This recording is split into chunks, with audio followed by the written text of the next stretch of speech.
नमस्कार. आज आपण नेटवर्क मार्केटिंगचे इम्पॉर्टन्स काय आहे याबद्दल समजून घेऊया. कारण बऱ्याच याच्यामध्ये आपल्याला दिसून येतं निगेटिव्हिटी समाजामध्ये आहे. त्यामुळे खूप जणांना असं वाटतं की नेटवर्क मार्केटिंग नको करायला. तर तुम्हाला पुढे जाऊन बिझनेस ग्रोथ करण्याच्या दृष्टीने ह्या गोष्टीचं नॉलेज जर तुम्ही दुसऱ्यांना दिलं, तर तुम्हाला इथे तुमचं जर्निंगचं स्पीड निश्चित वाढू शकेल. या अनुषंगाने आपण आज चर्चा करूया या विषयावर. तर नेटवर्क मार्केटिंगचं महत्त्व काय आहे? तर नेटवर्क मार्केटिंग बोललं तर त्याच्या खरे 3 प्रकारमध्ये येतात. नेटवर्किंग म्हणजे तर एक नेटवर्क आपण जेव्हा म्हणतो, तर ते कोणी तयार केलेलं नेटवर्क झालं, त्यातलंच एक मनी सर्क्युलेशन आणि दुसरं डायरेक्ट सेलिंग. अशा 3 पार्टमध्ये आपण ह्या नेटवर्कचं डिव्हाईड केलं. आपल्याला हे प्रॉपरली आपल्याला समजून घेता येईल. आता नेटवर्क म्हणजे काय? तुम्ही जर आता बघत असाल, तर नेटवर्किंग करणारे जे आहेत, ते सगळेच बोलतात. म्हणजे तुम्ही आता हे जे काय अंबानी झालं, टाटा, बिर्ला, बजाज, रहेजा, म्हणजे तुम्हाला यांच्याबद्दल असं दिसून येईल का त्यांचं पण एक नेटवर्कच आहे. असं नाही का फक्त ही डायरेक्ट सेलिंग इंडस्ट्री म्हणजे नेटवर्क मार्केटिंग झाली. ज्यांना आपल्या बिझनेसची ग्रोथ करायची आहे, त्यासाठी नेटवर्क हा विषय महत्त्वाचा असणार आहे. जेवढं तुम्ही मोठं नेटवर्क करणार, तेवढे तुमची ग्रोथ होणार आहे. त्यामुळे नेटवर्क वाढवणं हा कुठल्याही प्रकारचं कोणाला वाटतं चेन सिस्टम आहे का? व ते चेन सिस्टम म्हणजे खराब का? हे जे काही डोक्यामध्ये असतात ना कल्पना, ह्या पूर्णपणे निघून जाऊ शकतात. कारण आपण जर पाहिलं तर आता आपण म्हणतो अंबानीने एवढ्या वेगवेगळ्या प्रकारचे बिझनेस चालू आहेत. पण आता रिलायन्स फ्रेशमध्ये गेला तर तिथे भाजीपाला भाजीपाला पण मिळतो की नाही सगळ्यांना? म्हणजे काय झालं त्यांनी एक ती कॉन्सेप्ट आणली आणि त्या कॉन्सेप्टच्या माध्यमातून सगळ्या प्रकारच्या वस्तू तिथे सेल होत आहेत. असे त्यांचे वेगवेगळे बिझनेस आहेत. तरी पण ते छोटे जे भाजीपाला आपण म्हणतो की ते पण सामान त्यांनी त्यांच्या तिथे ठेवलेलं आहे. आणि त्याची पब्लिसिटी झाल्यामुळे काय लोक तिथे जाऊन ते परचेस करतात. किंवा एखाद्या तुम्ही कुठला ब्रँडचा वापर जर असेल कपड्यांमधले पण काही जणांचे सिलेक्टेड ब्रँड वापरत असतात. म्हणजे काय झालं ते त्यांचं नेटवर्क झालं. किंवा कुठली कार घ्यायची असेल तरी बरेच जण म्हणतात ह्या कंपनीची कार चांगली. मोबाईल वापरायचा असेल तर ह्या कंपनीचा मोबाईल चांगला आहे. म्हणजे एक सिलेक्टेड वर्ग असतो एखादा की ते त्या वस्तू ज्या आहेत घेताना कुठल्या कंपनीच्या आहेत त्या बघून घेतात. याचा अर्थ काय झालं त्या कंपनीचं ते नेटवर्क झालं. हा एक प्रकार म्हणजे नेटवर्कच झाला. त्याच्यामध्ये बाकी आपल्याला काय फायदा असतो का नाही. ज्या कंपनीचे जे प्रोडक्ट आहे त्या कंपनीला त्याचा फायदा असतो ते आपण खरेदी केल्यामुळे किंवा आपण सहज इतरांना पण सांगत असतो अरे याचा ना हे मोबाईल ह्या कंपनीचा खूप चांगला आहे किंवा या कंपनीची ही वस्तू खूप चांगली आहे. ही आपण फ्रीमध्ये पब्लिसिटी करतच असतो तसं पण बघितलं तर नॉर्मली. पण तरी सुद्धा आपण पब्लिसिटी करतो याचा आपल्याला तिथे काहीच बेनिफिट नसतो, काहीच फायदा नसतो. तरी पण आपण ती पब्लिसिटी करत असतो. मग आपल्याला ह्या इंडस्ट्रीमध्ये जर आपण माउथ पब्लिसिटी करून जर पैसा कमवणार आहे, तर मग इथे करायला काय प्रॉब्लेम? मग हा नेटवर्क हा जो प्रकार आहे, हा एक पहिला तो पार्ट झाला. आता दुसरा आपण बघूया मनी सर्क्युलेशन. आता मनी सर्क्युलेशन बघितलं तर त्याच्यामध्ये काय असतं? तुम्ही पैसे टाकायचे आणि पैशातनंच पुन्हा काय असणार आहे? तुम्ही किती नेटवर्क बिल्ड करता त्याप्रमाणे तुम्हाला पैसे मिळणार आहेत. हे झालं मनी सर्क्युलेशनचं. त्या तुम्हाला तिथे कोणत्याही प्रकारचं रिटर्न कधी येणार आहे? जेव्हा तुम्ही पैसे टाकल्यानंतर दुसरे पण आणखी पैसे त्याच्यामध्ये इन्व्हेस्ट करणाऱ्या व्यक्ती जेव्हा जॉईन होतील, तेव्हा तुम्हाला पैसे येणार आहेत. पण त्याच्यामुळे काय होतं तुम्ही पैसे जेव्हा तिथे इन्व्हेस्ट कराल, तेव्हा रिटर्नमध्ये तुम्हाला काहीच येत नाही. तुमचे पैसे जातात तिथे आणि आणखी तुम्ही इतरांना जेव्हा तिथे पैसे लावण्यासाठी सांगता, इन्व्हेस्ट करण्यासाठी सांगताय, तेव्हा त्या व्यक्तीला पण काही तिथे मिळत नसतं. म्हणजे काय होतं, त्यांनी पैसे तिथे लावलेले असतात, इन्व्हेस्ट केलेले असतात. त्याच्या रिटर्नमध्ये त्यांना त्यांना उत्पन्न कधी येईल? तर जेव्हा त्यांना दुसरे कोणीतरी जॉइनिंग करणाऱ्या व्यक्ती मिळतील आणि त्यांनी तिथे पैसे जमा केल्यानंतर, इन्व्हेस्ट केल्यानंतर जे ते तुम्हाला त्या अनुषंगाने कंपनीचा जो काही प्लॅन असेल, त्या अनुषंगाने पैसे रिटर्न मिळतील. तर इथे हा प्रकार जो आहे ते चेन सिस्टम जर सगळेजण म्हणतात तर तसं जॉईनिंग करायचे असतात मेंबर जॉईनिंग करायचे असतात तिथे पण तोच प्रकार असतो मेंबर जॉईनिंग करायचे आहे. पण त्या कॉन्सेप्ट मधला जर तुम्ही फरक बघितला तर इथे आपल्याला असं दिसेल की इथे पैशातनं पैसा म्हणजे तुम्ही पैसे जे लावतात तेच पैसे फिरवून फिरवून पुन्हा दुसऱ्या व्यक्तीला ते पैसे दिले जातात. मग काही ठिकाणी असतं तर तुम्हाला 1 ते 2 वर्षात तुमचे पैसे डबल होणार. मग हा विचार त्यावेळेला केला जात नाही का मी इथे जर आज मी 1 लाख रुपये इथे जर मी इन्व्हेस्ट केले तर 2 वर्षात त्या व्यक्तीला मला 2 लाख द्यायला परवडणार आहेत का किंवा ती कशी काय देऊ शकेल तिचा फायदा आहे का जर तिचा फायदा असेल तरच ती कंपनी आपल्याला तेवढे पैसे द्यायला त्यांना परवडणार आहे. जर फायदा नसताना जर ती देत असेल तर जास्तीत जास्त 1 2 3 वर्ष ती कंपनी पुढे जाऊन बंद पडणार आहे. पण ह्या गोष्टीचा विचार पैसे जे इन्व्हेस्ट करतात ना ते त्यावेळेला करत नाही. आणि ऑलरेडी ह्या कंपनीचा ऑलमोस्ट एक दिसून येईल की जेव्हा त्या कंपनी सुरू करतात ना तेव्हा त्या बंद कधी करणार याचे पण त्यांच्या माइंडमध्ये एक तारीख त्यांनी फिक्स केलेली असते. त्या तारखेला ही कंपनी बंद पण करायची आहे. त्यामुळे नंतर जे कोणी पैसे इन्व्हेस्ट करतात त्यांचा लॉस होतो. आणि मग त्यांना वाटते की नाही हे मी पैसे टाकले आणि माझं नुकसान झालं, ही चेन सिस्टम आहे, हे खराब आहे. हा माइंडसेट तयार होऊन जातो. पण आपण जर बघायला गेलं तर डायरेक्ट सेलिंग इंडस्ट्रीमध्ये काय होतं, आपण पैसे टाकतो म्हणजे काय करतो, तिथनं एखादा प्रोडक्ट परचेस करतो. मग इथे कोणाचं काहीतरी नुकसान असतं. तुम्ही जे तुमच्या चॉईसने पैसे तिथे जमा करणार असतात आणि ते कशासाठी, तर तुम्हाला तिथलं जे प्रोडक्ट आहे त्याची तुम्हाला गरज असते तर प्रोडक्ट तुम्ही घेणार आहे. मग या ठिकाणी नुकसान कोणाचंच काही नाहीये. आणि आपल्याला जे आवश्यक आहे ते प्रोडक्ट आपण तिथनं घेणार आहे. त्यामुळे डायरेक्ट सेलिंग मध्ये हा फरक आहे सगळ्यांपेक्षा, की या ठिकाणी आपण माउथ पब्लिसिटी करतो, त्याचा फायदा आहेच आपल्याला. त्या व्यतिरिक्त आपल्याला इतर पण घरातल्या वस्तू आहेत. आता आपण ॲटोमीच्या रिलेटेड बोलायचं झालं तर घरातल्या सगळ्या वस्तू तिथे अवेलेबल असणार आहेत एका प्लॅटफॉर्मवर. सगळे कपड्यांपासून आपल्याला रात्री त्या रेग्युलर गुड मॉर्निंग पासून गुड नाईट पर्यंत जे काही सामान लागतं ते सगळं सामान, इलेक्ट्रॉनिक वस्तू, मोबाईल पासून व्हेकल्स वगैरे सगळं ह्या प्लॅटफॉर्मवर आपल्याला एका प्लॅटफॉर्मवर सगळं मिळणार आहे. तर तसं बघायला गेलं तर ह्या वस्तू घेण्यासाठी तुम्ही मार्केटमध्ये कुठेतरी जाऊन एमआरपी प्राइसने घेणार आहे. आपल्याला इथे काय फायदा होणार आहे, तर आपल्याला डिस्काउंटेड प्रोडक्ट्स मिळणार आहे. हा एक आपला फायदा असणार आहे. आणि मला जे काही पैसे, मला जे काही प्रोडक्ट पाहिजे ते रेग्युलर मला रोजचं सामान आपण घरात भरतो ते भरणारच आहे आपण. पण ते जिथे भरतो आपण त्याच्याने आपल्याला वेगळा काय फायदा आहे का, पण इथे आपल्याला काय फायदा असणार आहे का, मी घरातलं सामान भरत राहायचंय आणि एकीकडे मी बिझनेस पण करायचंय, काही इन्व्हेस्टमेंट नाही, झिरो. हा फायदा डायरेक्ट सेलिंग मध्ये आहे. फक्त तिथे डायरेक्ट सेलिंग इंडस्ट्रीमध्ये पण येताना आपल्याला फक्त एक प्रकारची कंपनी कशी आहे हे ओळखता पण आलं पाहिजे. कारण डायरेक्ट सेलिंग इंडस्ट्रीमध्ये जरी प्रोडक्ट बेस्ड कंपनीज असल्या तरी पण त्या कंपन्यांचं जर पाहिलं तर प्रोडक्ट जे आहे ना त्याची क्वालिटी कमी आणि त्या प्रोडक्टची जी काही प्राइस असते क्वालिटीच्या मानाने ते जास्त असते. तर तिथे काय सांगितलं जातं की ही कॉन्सेप्ट चांगली आहे ना नेटवर्क मार्केटिंगची, त्याच्यामुळे तुमची एकदा टीम झाल्यानंतर तुमच्याकडे पैसे येत राहतात. मग ती प्रोडक्टची क्वालिटी जरी कमी असेल तरी पण काय तर बिझनेस करायचा म्हणून ते जबरदस्ती घ्यावं लागतं product. अशा पण काही कंपनी आहेत. काही कंपनीचा प्लॅन तेवढा अनसक्सेसफुल नाही. अशा वेळेस ह्या कंपनी पण पुढे जाऊन सर्वाइव्ह होतील का नाही हा प्रश्न असतो. म्हणून कंपनीचं प्रोफाईल, कंपनीचं प्लॅन, कंपनीचे प्रोडक्ट्स हे सगळ्या गोष्टी बघण्याची जी आवश्यकता असते ती यामुळेच असते. ते आपण प्लॅन प्रेझेंटेशन मध्ये सांगतो प्रत्येकाला की आपल्याला 3 P बघायचे असतात, ते महत्वाचे आहे.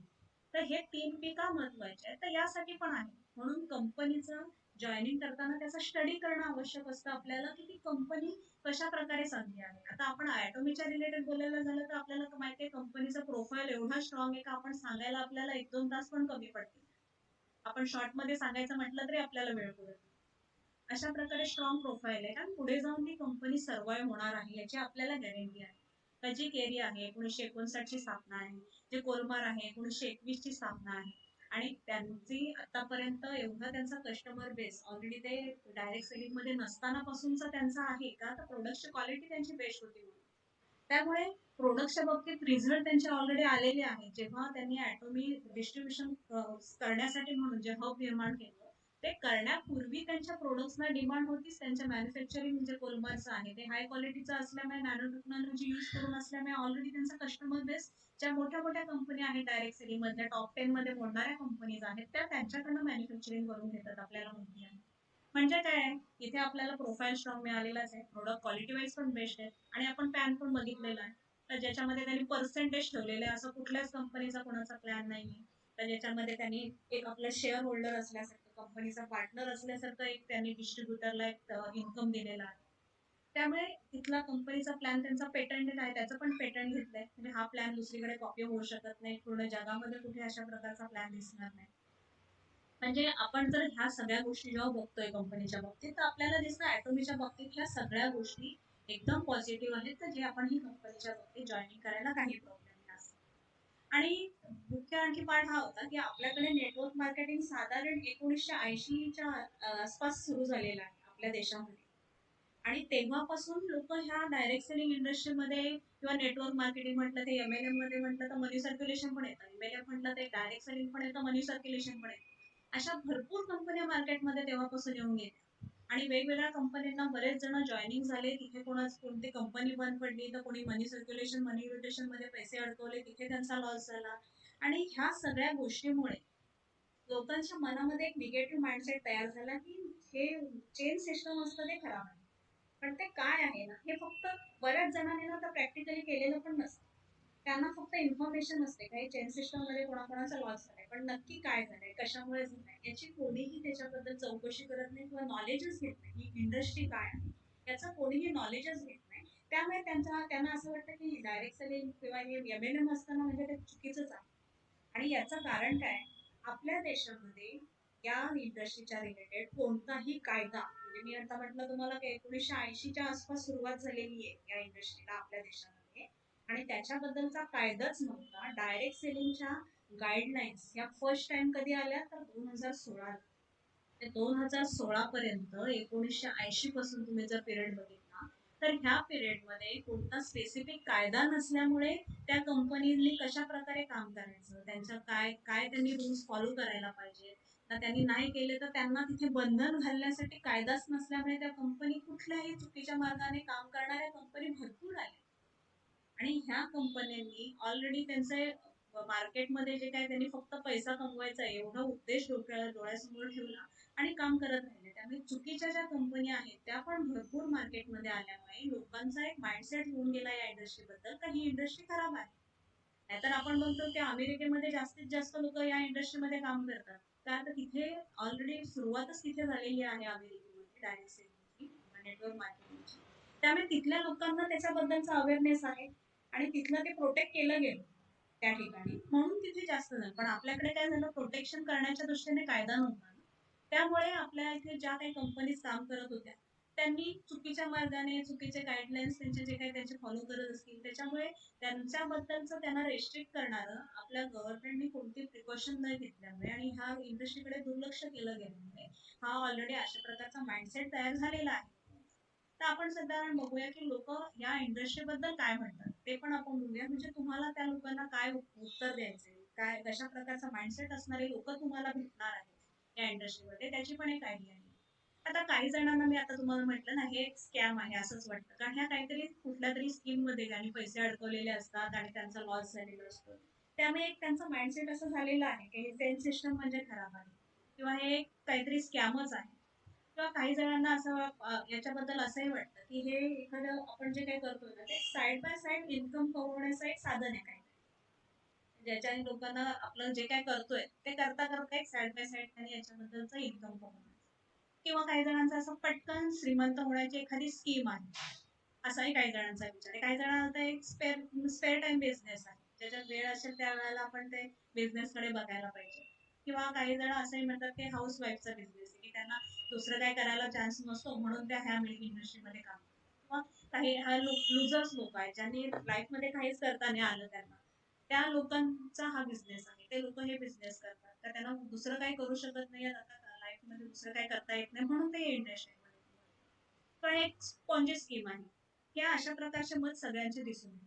आणि जेव्हा आपण एखाद्या व्यक्तीला अप्रोच करतो, तर त्या व्यक्ती काय करतात, तर त्यांना याच्याबद्दलचं माहिती नसतं, म्हणून त्यांना वाटतं चला आपण हे बिझनेस करण्यापूर्वी कोणाला तरी विचारूया, की हा बिझनेस करू की नको. मग ते कोणाला विचारायला जाणार, कोणी आपल्या सासू सासऱ्यांना विचारेल, कोणी आपले शिकलेला कोणी मित्र असेल, बेस्ट फ्रेंड असेल त्याला विचारेल, कोणी एमबीए असेल त्याला विचारेल, किंवा आपले शेजारी कोणी असतील, कोणी इंजिनियर आहे का, कोणी काका, कोणी डॉक्टर असेल, असे कोणाकोणाला आपल्या रिलेटेड यातले कोणी व्यक्ती असतील ना, तर त्यांच्याशी चर्चा केली जाते का हा मी करू का, तर आपल्या फॅमिली मेंबर्सला कोणाला विचारलं जातं, तर हे असं करायचं आहे मी करू का.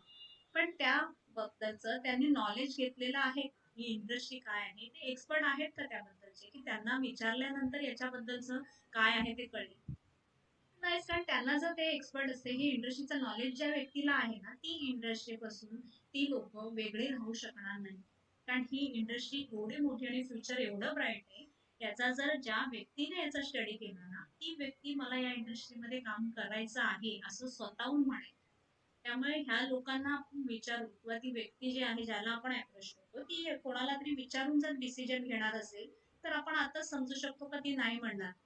पण कोणाला तरी विचारेल ज्यांना, त्यांना या इंडस्ट्रीचं नॉलेज आहे का, तर असेल तर ते इंडस्ट्रीमध्ये कामच केलं असतं, त्यांनी इंडस्ट्री सोडून दुसरं काहीतरी केलं नसतं. आता आपण याच्याबद्दल बघूया की ह्या इंडस्ट्री बद्दलचे म्हणजे आपण कोणाकडनं घ्यायला पाहिजे असतं, जे माहिती कोणाकडनं घ्यायला पाहिजे किंवा सल्ला कोणाचा घ्यायला पाहिजे असतो. ज्या व्यक्तीने पैसा कमवलाय त्या व्यक्तीकडनं आपण सल्ला घ्यायचा असतो का पैसा कसा कमवायचा. त्यांना आपण विचारणार, त्यांना जर कोणी नोकरी करतोय किंवा कोणाचा छोटा मोठा बिझनेस आहे थोडासा, त्यांच्याकडे जर तेवढं इन्कम नसेल आणि त्यांना जाऊन तुम्ही आपण पैसा कमवण्यासाठी काय करायला पाहिजे असं विचारणं, म्हणजे त्यांनीच नसता कमवला का पैसा ते काम करून. ते आपण ज्यांना अप्रोच करतो त्या व्यक्तींना जर त्याचं परफेक्ट नॉलेज नसेल तर ते कसं काय पुढे जाऊन आपल्याला गायडन्स करू शकतील की तुम्ही पैसा कमवण्यासाठी काय करायला. पण त्यामुळे ते मला काय म्हणणार शक्यतो, मला असं वाटतं की ते असं असेल तसं असेल किंवा हे असं असतं. ते त्यांनी त्या इंडस्ट्रीमध्ये काम केलेलंच नसतं, फक्त ना कोणाचं तरी ऐकलेलं असतं, इन्फॉर्मेशन असते, स्पेसिफिक नॉलेज नसतं आणि मग ते त्याच्या अनुषंगाने सल्ला देत असतात. त्यामुळे याच्याबद्दलचं काय पॉझिटिव्ह मत कोणाचं जास्त नसतं, तुम्ही करू नका या व्यतिरिक्त वेगळं काही उत्तर मिळणार नाही अशा लोकांना. म्हणजे पैसा कमवणारे व्यक्ती, आता हे बिल गेट्स ना, तुम्हाला माहिती आहे ते मायक्रोसॉफ्ट वर्ल्डचे जे ओनर आहेत, तर ते या इंडस्ट्री बद्दल काय म्हणतात की मला जर पुन्हा नव्याने सुरुवात करायची असेल तर मी नेटवर्क मार्केटिंग चूज करेन, हे त्यांचं म्हणणं आहे. तर नेटवर्क मार्केटिंग जर खराब असतं म्हणजे पैसा कमवू शकणार नाही, चुकीचं आहे असं असतं, तर ही व्यक्ती असं बोलली असती काय इंडस्ट्री बद्दल, हा विचार करू शकतात.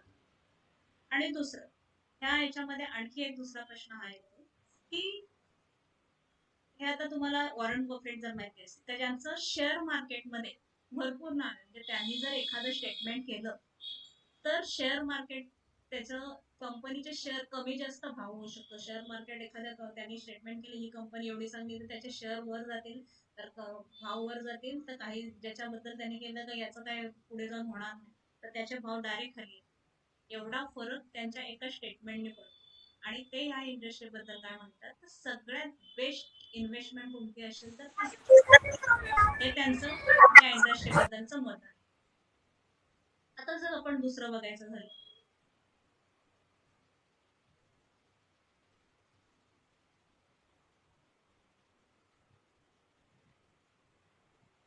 Robert Kiyosaki. आता रॉबर्ट किओसाकी जे आहे त्यांचं याच्याबद्दलचं मत काय आहे? तर नेटवर्क मार्केटिंग ही एक कमी पैशामध्ये दुसऱ्यांना फायनान्शियली फ्री करण्याबद्दलची एक अपॉर्च्युनिटी आपण देतोय. आणि ज्याच्याने आपल्याला पुढे जाऊन आपल्याला चांगली संपत्ती कमवता येऊ शकते असं एक प्लॅटफॉर्म आहे. आणि आपल्याला माहिती आहे की आपल्याला इथे खूप पैसे कोणाकडनं आपण घेत नाही, खूप पैसे लागत नाही. पण पुढे जाऊन आपण आता जो ॲटॉमीचा प्लॅन पाहिलाय त्याच्यामध्ये बघू शकतो का तेवढे पैसे आपण इथे कमवू शकतो. आणि कमी पैशामध्ये कुठल्या बिझनेसमध्ये एवढ्या कमी पैशामध्ये तुम्ही करोडो कमवू शकता, असा कुठला बिझनेस असेल तर तुम्ही पण सांगा की असा कोणता बिझनेस आहे का ज्याच्यामध्ये तुम्ही एवढे करोडो कमवू शकता. आणि तिसरं हे बिल क्लिंटनचं वाक्य आहे, की जेव्हा ते अमेरिकेचे राष्ट्राध्यक्ष होते त्यावेळातलं आहे त्यांचं हे वाक्य, की त्यांच्या देशाची जी इकॉनॉमी आहे, अर्थव्यवस्था आहे, तिचा कणा आहे ऍक्च्युअली ही इंडस्ट्री जी आहे की ते ग्रोथ त्यांची जी झालेली आहे अर्थव्यवस्थेची, की त्याच्यामुळे आपण आपण सक्सेस म्हणून दुसऱ्यांना अपॉर्च्युनिटी आपण देतोय याच्यामध्ये सक्सेस मिळवण्याची. अशा प्रकारची ही एक इंडस्ट्री आहे. आणि ह्या इंडस्ट्रीच्या या अनुषंगाने त्यांच्या देशाची जी अर्थव्यवस्था आहे ती तिची खूप भरपूर ग्रोथ झालेली आहे असं त्यांनी अमेरिकेचे राष्ट्राध्यक्ष असतानाही स्टेटमेंट केलेलं आहे. आणि हे जे आहे बॉब प्रॉक्टर यांचं मी आता बऱ्याच वेळा तुम्हाला जेव्हा मी ते वेलकम मॉडेल पण जे घेतलं त्यावेळेला सुद्धा मी हे सांगितलं होतं की तुम्ही सिक्रेट मूवी बघा. आता ही सिक्रेट मूवी जी आहे त्या मूवी जी आहे ती यांचीच आहे. आणि आपले जे काही नेटवर्क मार्केटिंग आहे असं एक प्लॅटफॉर्म आहे की ज्याच्या मार्फत आपल्याला आपले स्वप्न पूर्ण करायला, चांगल्या प्रकारे आपली ग्रोथ करायला आपल्याला मदत होणारा असं एक प्लॅटफॉर्म आहे. जे ते लॉ ऑफ नेचरच्या बद्दल जे आपण म्हणतो नाही का, आपण जे काही विचार करतो त्याप्रमाणे घडतं. पण ही इंडस्ट्री जे गरीब लोक आहेत ज्यांच्याकडे पैसा नाही आणि त्यांनी करोडो रुपये कमवण्याचे जर स्वप्न बघत असतील ते, तर अशा वेळेला त्या व्यक्तीचं पैसे नसताना करोडो कसे कमवणार हा प्रश्न पडेल ना. पण ही एक इंडस्ट्री आहे जिथे कमी पैसे लावून सुद्धा व्यक्ती जास्त पैसे कमवू शकते. अशा प्रकारची इंडस्ट्री आहे. त्यामुळे ते एक बेनिफिट या इंडस्ट्रीमुळे मिळतं, हे त्यांचं एक वाक्य आहे. आता माझ्याकडे हा जो चार्ट आहे ऍक्च्युली 2015चा आहे. आता याच्यामध्ये भरपूर वाढ झालेली आहे आणखी डायरेक्ट सेलिंगच्या. पण तुम्ही ह्या चार्टमध्ये जरी बघाल 2015चा आहे. या प्रत्येक इंडस्ट्रीचं आपण नाव असतंय. NFL झाले, music, movie, organic food, video gaming. आपल्याला वाटतं ह्या इंडस्ट्रीचं भरपूर नाव आहे. याच्यामध्ये खूप जण याच्यात आपण जर काय काम करायला गेलो तर आपल्याला फायदा होईल. असं बरेच जण विचार करतात तर यांची नावं ऐकलेली असतात म्हणून. पण ह्या प्रत्येक इंडस्ट्रीचा तुम्ही टर्नओव्हर जर बघितला ह्या डॉलरमध्ये आहे की NFL इंडस्ट्रीमध्ये $12 बिलियन आहे. म्युझिक इंडस्ट्री $15 बिलियन आहे. मूव्ही इंडस्ट्री $38 बिलियन आहे. ऑर्गॅनिक फूड इंडस्ट्री $80 बिलियन आहे. आणि व्हिडिओ गेमिंग इंडस्ट्री $91 बिलियन आहे. पण डायरेक्ट सेलिंग इंडस्ट्रीचा तुम्ही रेशो बघू शकता $183.7 बिलियन एवढा त्याचा एवढ्या जास्त प्रमाणात त्याचा सेल आहे. आणि हे 2015चं आहे. आता हा सेलचं जे पर्सेंटेज आहे ते आणखी वाढलेलं आहे. आणि ह्या पर्सेंटेजच्या अनुषंगाने आपण जर प्रत्येक वर्षाचा टर्नओव्हर बघायला गेला तर हा किती झाला? तर हा अब्जोमध्ये आहे वर्षाचा.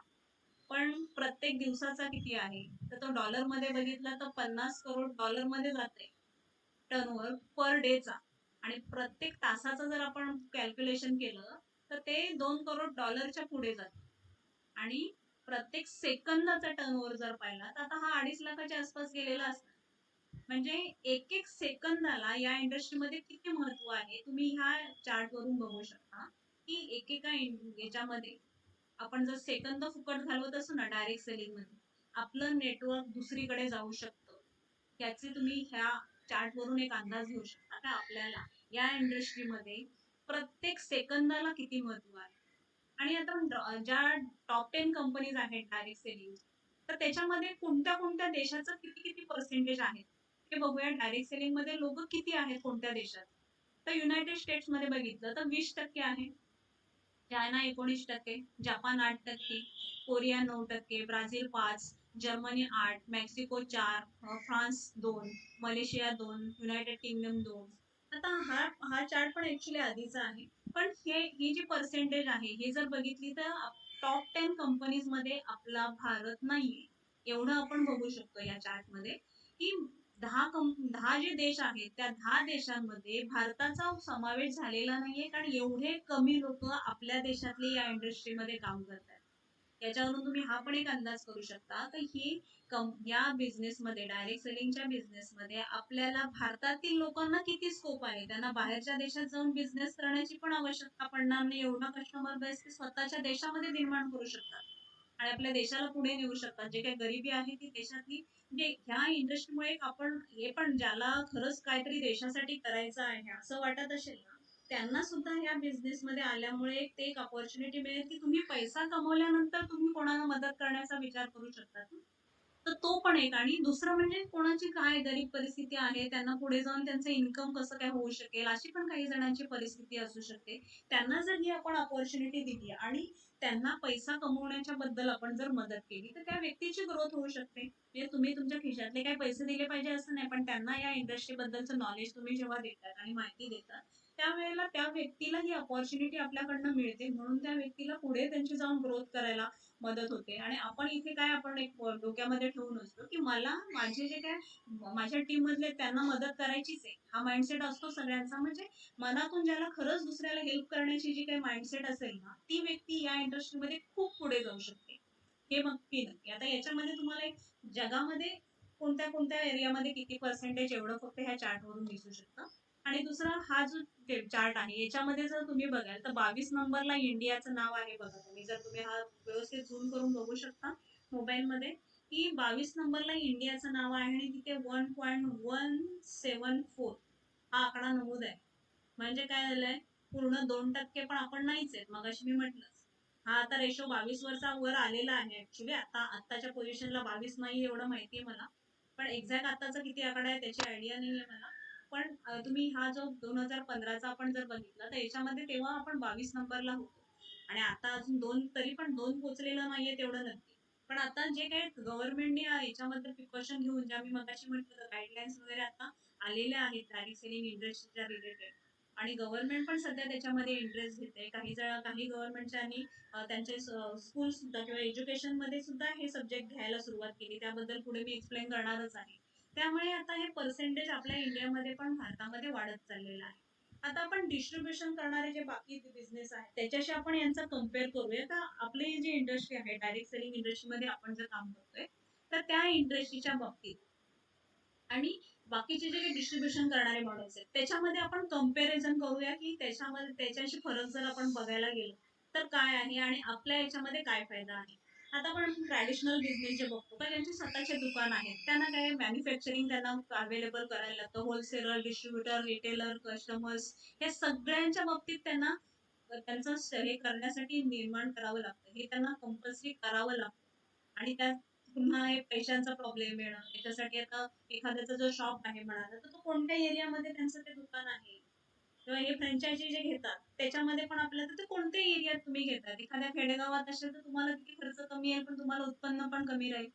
पण तुम्ही एखाद्या चांगल्या मोठ्या सिटीमध्ये जर करायला गेलं, जिथे जास्त पॉप्युलेशन जास्त येते आणि जिथे त्यांचा बेनिफिट होईल, अशा एरियामध्ये तुम्ही गेलात तर तुम्हाला तुम्ही ती जरी स्वतः विकत घेतला गाळा, तर तो लाखो रुपयामध्ये जातोच. पण असं समजा की तुम्ही भाड्याने घेतलाय, तरी भाडं पण तुम्हाला कुठल्या एरियात घेतात त्याप्रमाणे कमीत कमी 25,000 तर भाडं चालू होऊ शकतं त्या शॉपचं, जे तुम्हाला प्रत्येक महिन्याला द्यायला लागणार आहे.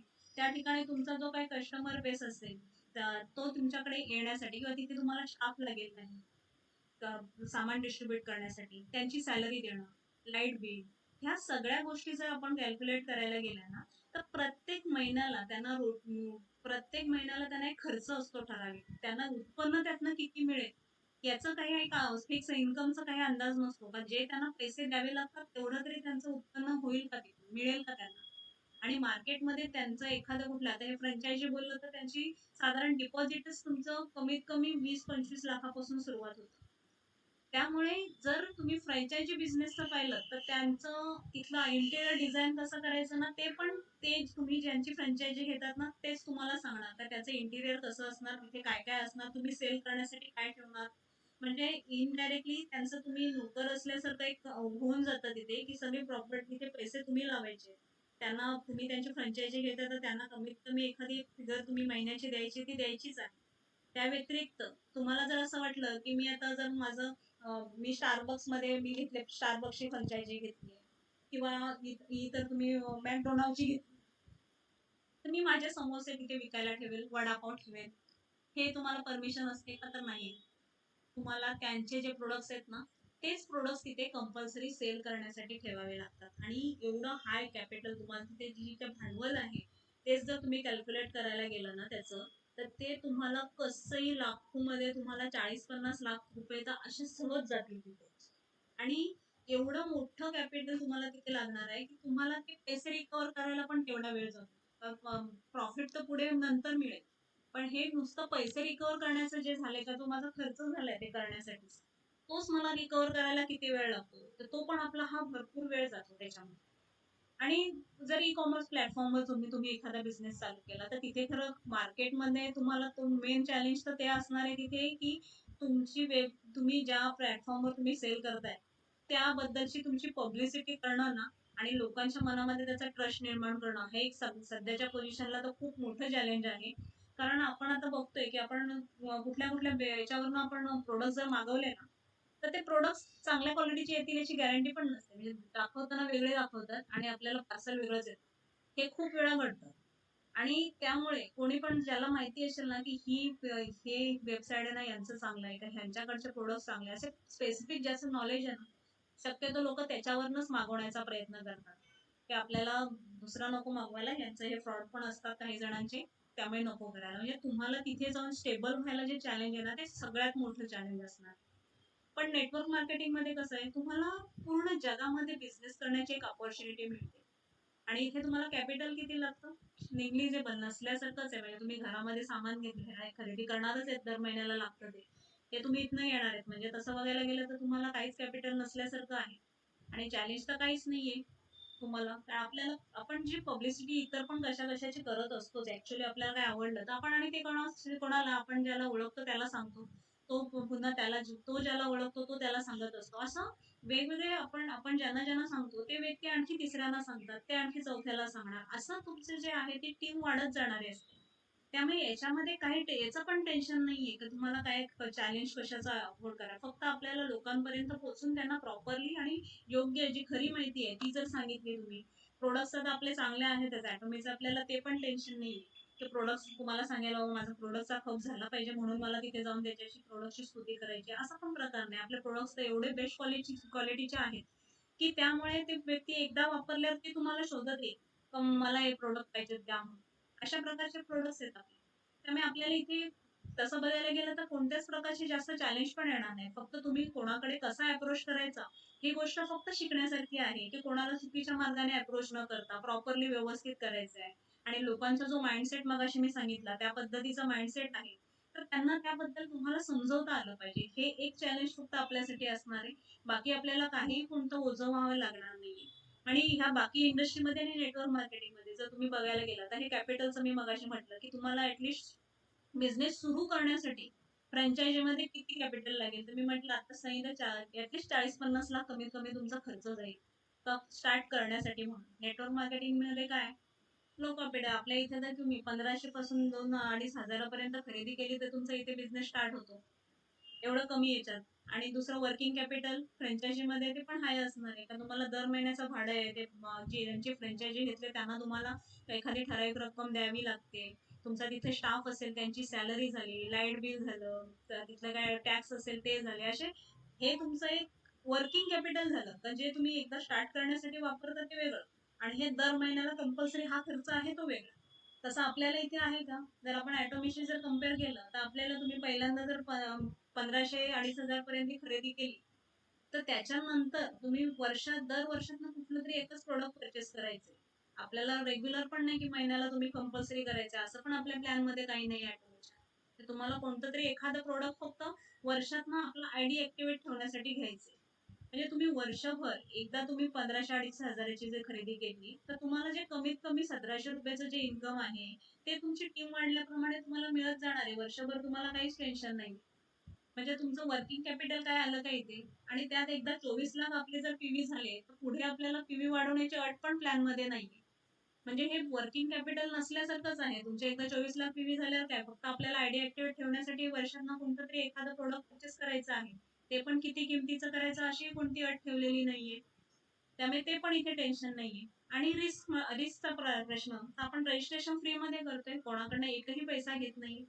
पण मग फ्रँचायझी मध्ये काय आहे, तर फ्रँचायझीमध्ये जो पैसे जेवढे टाकलेत ना, आता मी म्हणले 40-50 लाख रुपये जर तुम्ही तिथे इन्व्हेस्ट केलेत फ्रँचायझी चालू करण्यासाठी, ते तुम्हाला रिटर्न आले नाही. तुमचा जर तिथे बिझनेस चालला नाही तर ते सगळं फुकट गेल्यासारखं आहे. म्हणजे किती मोठी रिस्क आहे तुमची. ते 40-50 लाख एवढे जे लावणार त्या बिझनेससाठी, ते तेवढे तुमचे पैसे किती फुकट जाऊ शकतात. तुम्हाला परत येण्याचे काय चान्सेस असणार आहेत ते पैसे? काहीच नाही ना. ते तुमचा एवढा पैसा तिथे फुकट जाऊ शकतो, एवढी मोठी रिस्क आहे. आपल्याला इथे काय आहे, तसं बघितलं तर आपल्याला ऍक्च्युली आपल्या बिझनेसमध्ये पोर्टलवर आपण बघतो की तुमचं लेफ्ट आणि राईटला किती पर्चेसिंग झाले हे पण आपण बघू शकतो आपलं आयडी ओपन करून. आणि मग मी डिसिजन घेऊ शकते की मी माझे पैसे आणखी कितीची मी पर्चेसिंग करायची आहे. म्हणजे तुम्ही ऑलरेडी बाकी बिझनेस जर बघितले तर तुम्हाला ऑलरेडी आधी इन्व्हेस्ट करावं लागतं आणि मग तुमचं इन्कम किती दिवसात येईल ते तुम्हाला कॅल्क्युलेट करावं लागतं. इथे तर आपलं पहिली जे स्टार्ट आहे त्याच्यासाठी तुम्हाला जर लेफ्ट राईटला दिसत असेल का, हा माझ्या तर 3 लाख पीव्ही होत आहेत लेफ्ट आणि राईटला, मग मी माझी पहिली 2,500ची खरेदी आता करतो. किंवा मी पुढचं माझं आणखी 5,500चं इन्कम घ्यायचं तर मी 3 लाखाची माझी खरेदी करतो. म्हणजे मला 5,500चं इन्कम स्टार्ट होऊन जाईल. म्हणजे हे तुम्ही डिसिजन नंतर पण घेऊ शकताय का तुम्हाला आजच्या दिवसात दिसतं माझ्या इथपर्यंत झालंय, म्हणजे कंपनीचा वर्किंग अवर संपायच्या आत तुम्ही तुमचं प्रोडक्टची ऑर्डर टाकली की झालं. म्हणजे तुम्हाला इथे रिस्क काहीच नसल्यासारखं आहे. आणि ब्रेक इव्हन जर म्हटलं तर आता फ्रँचायझीचं जर एवढे जर 40-50 लाखाचा जर खर्च होत असेल तर ते पैसे रिकवर व्हायलाच साधारण कमीत कमी 2.5 वर्ष तरी जातात, 2-2.5 वर्ष जातील त्या व्यक्तीची. म्हणजे काय झालं, तेवढी 2-2.5 वर्ष ती व्यक्ती फुकट काम करते असा अर्थ झाला त्याचा. जे स्वतःच्या खिशातले जे पैसे टाकलेत ना तेच पैसे रिटर्न येण्यासाठी त्यांना कमीत कमी 2 ते 2.5 वर्ष लागणार. पण आपल्याला काय, आपण आता तर फ्री रजिस्ट्रेशन केलंय. आत्ताच मी जर टीम तयार केलेली आहे तर जेव्हा कंपनीचं वर्किंग इथे चालू होतं त्याच वेळामध्ये मी डायरेक्टली इथे इन्कम घेऊ शकते कंपनीकडनं. म्हणजे काय झालं, मला थांबण्याचा प्रश्नच येत नाही, ब्रेक इव्हनचा पिरियडच नाही, मी इमिजिएट इन्कम पण घेऊ शकतो इथनं. आणि किंवा तुम्ही फास्ट बिझनेस केला, असं समजा की कंपनी आल्यानंतर काही जणांनी हे बिझनेस जॉईन केलाय, असं जरी असेल कोणाचं, तरी पण त्यांच्यासाठी पण काय आहे, तर तुम्ही या बिझनेस मध्ये जेव्हा येताय तेव्हा त्यांनी जर पटापट आपली टीम ग्रो केली, 1 महिन्यात मला त्याने जर ठरवलंय ते आपल्याला जे काय मास्टरशिप बोनस आहे ते 15 दिवसाचं आहे, एखाद्याने खूप मागे लागून पटापट जॉईनिंग केली आपल्या टीम मध्ये, आपण मागच्या वेळेला ऐकलं पण आहे, एकाने त्याचे जॉईनिंग जे आहे ते एवढे फास्ट केलेले की त्यांनी एका महिन्यामध्ये पण त्याची 200-300 ची टीम बनवली होती. तर एवढी टीम एका महिन्यात बनवली तर तुम्ही मास्टरशिपची जी पहिली पोझिशन आहे ती जर त्याने असेल केली तर तो पहिल्या महिन्यात लाखामध्ये इन्कम घेऊ शकतो ॲटॉमी मध्ये. म्हणजे इथे तुम्हाला ब्रेक इव्हन जरी तुम्ही बिझनेस स्टार्ट नंतर केला आहे तेव्हा त्यांनी जर तेवढं फास्ट काम केलं गेलं त्या व्यक्तीकडनं, तर त्याचं इन्कम लगेच चालू होऊ शकतं. मग हे जे आहे याच्यावर आता आपण जर कम्पेअर करायला गेलं तर कंट्रोल जर म्हटलं तर फ्रँचायझीवर किती आहे तर तो हाय आहे, आणि नेटवर्क मार्केटिंगच्या बाबतीत तर काहीच नाही, लो एकदम. फक्त याच्यासाठी काय आवश्यक आहे, तर एक स्ट्रॉंग सिस्टम पाहिजे आणि ट्रेनिंग पाहिजे.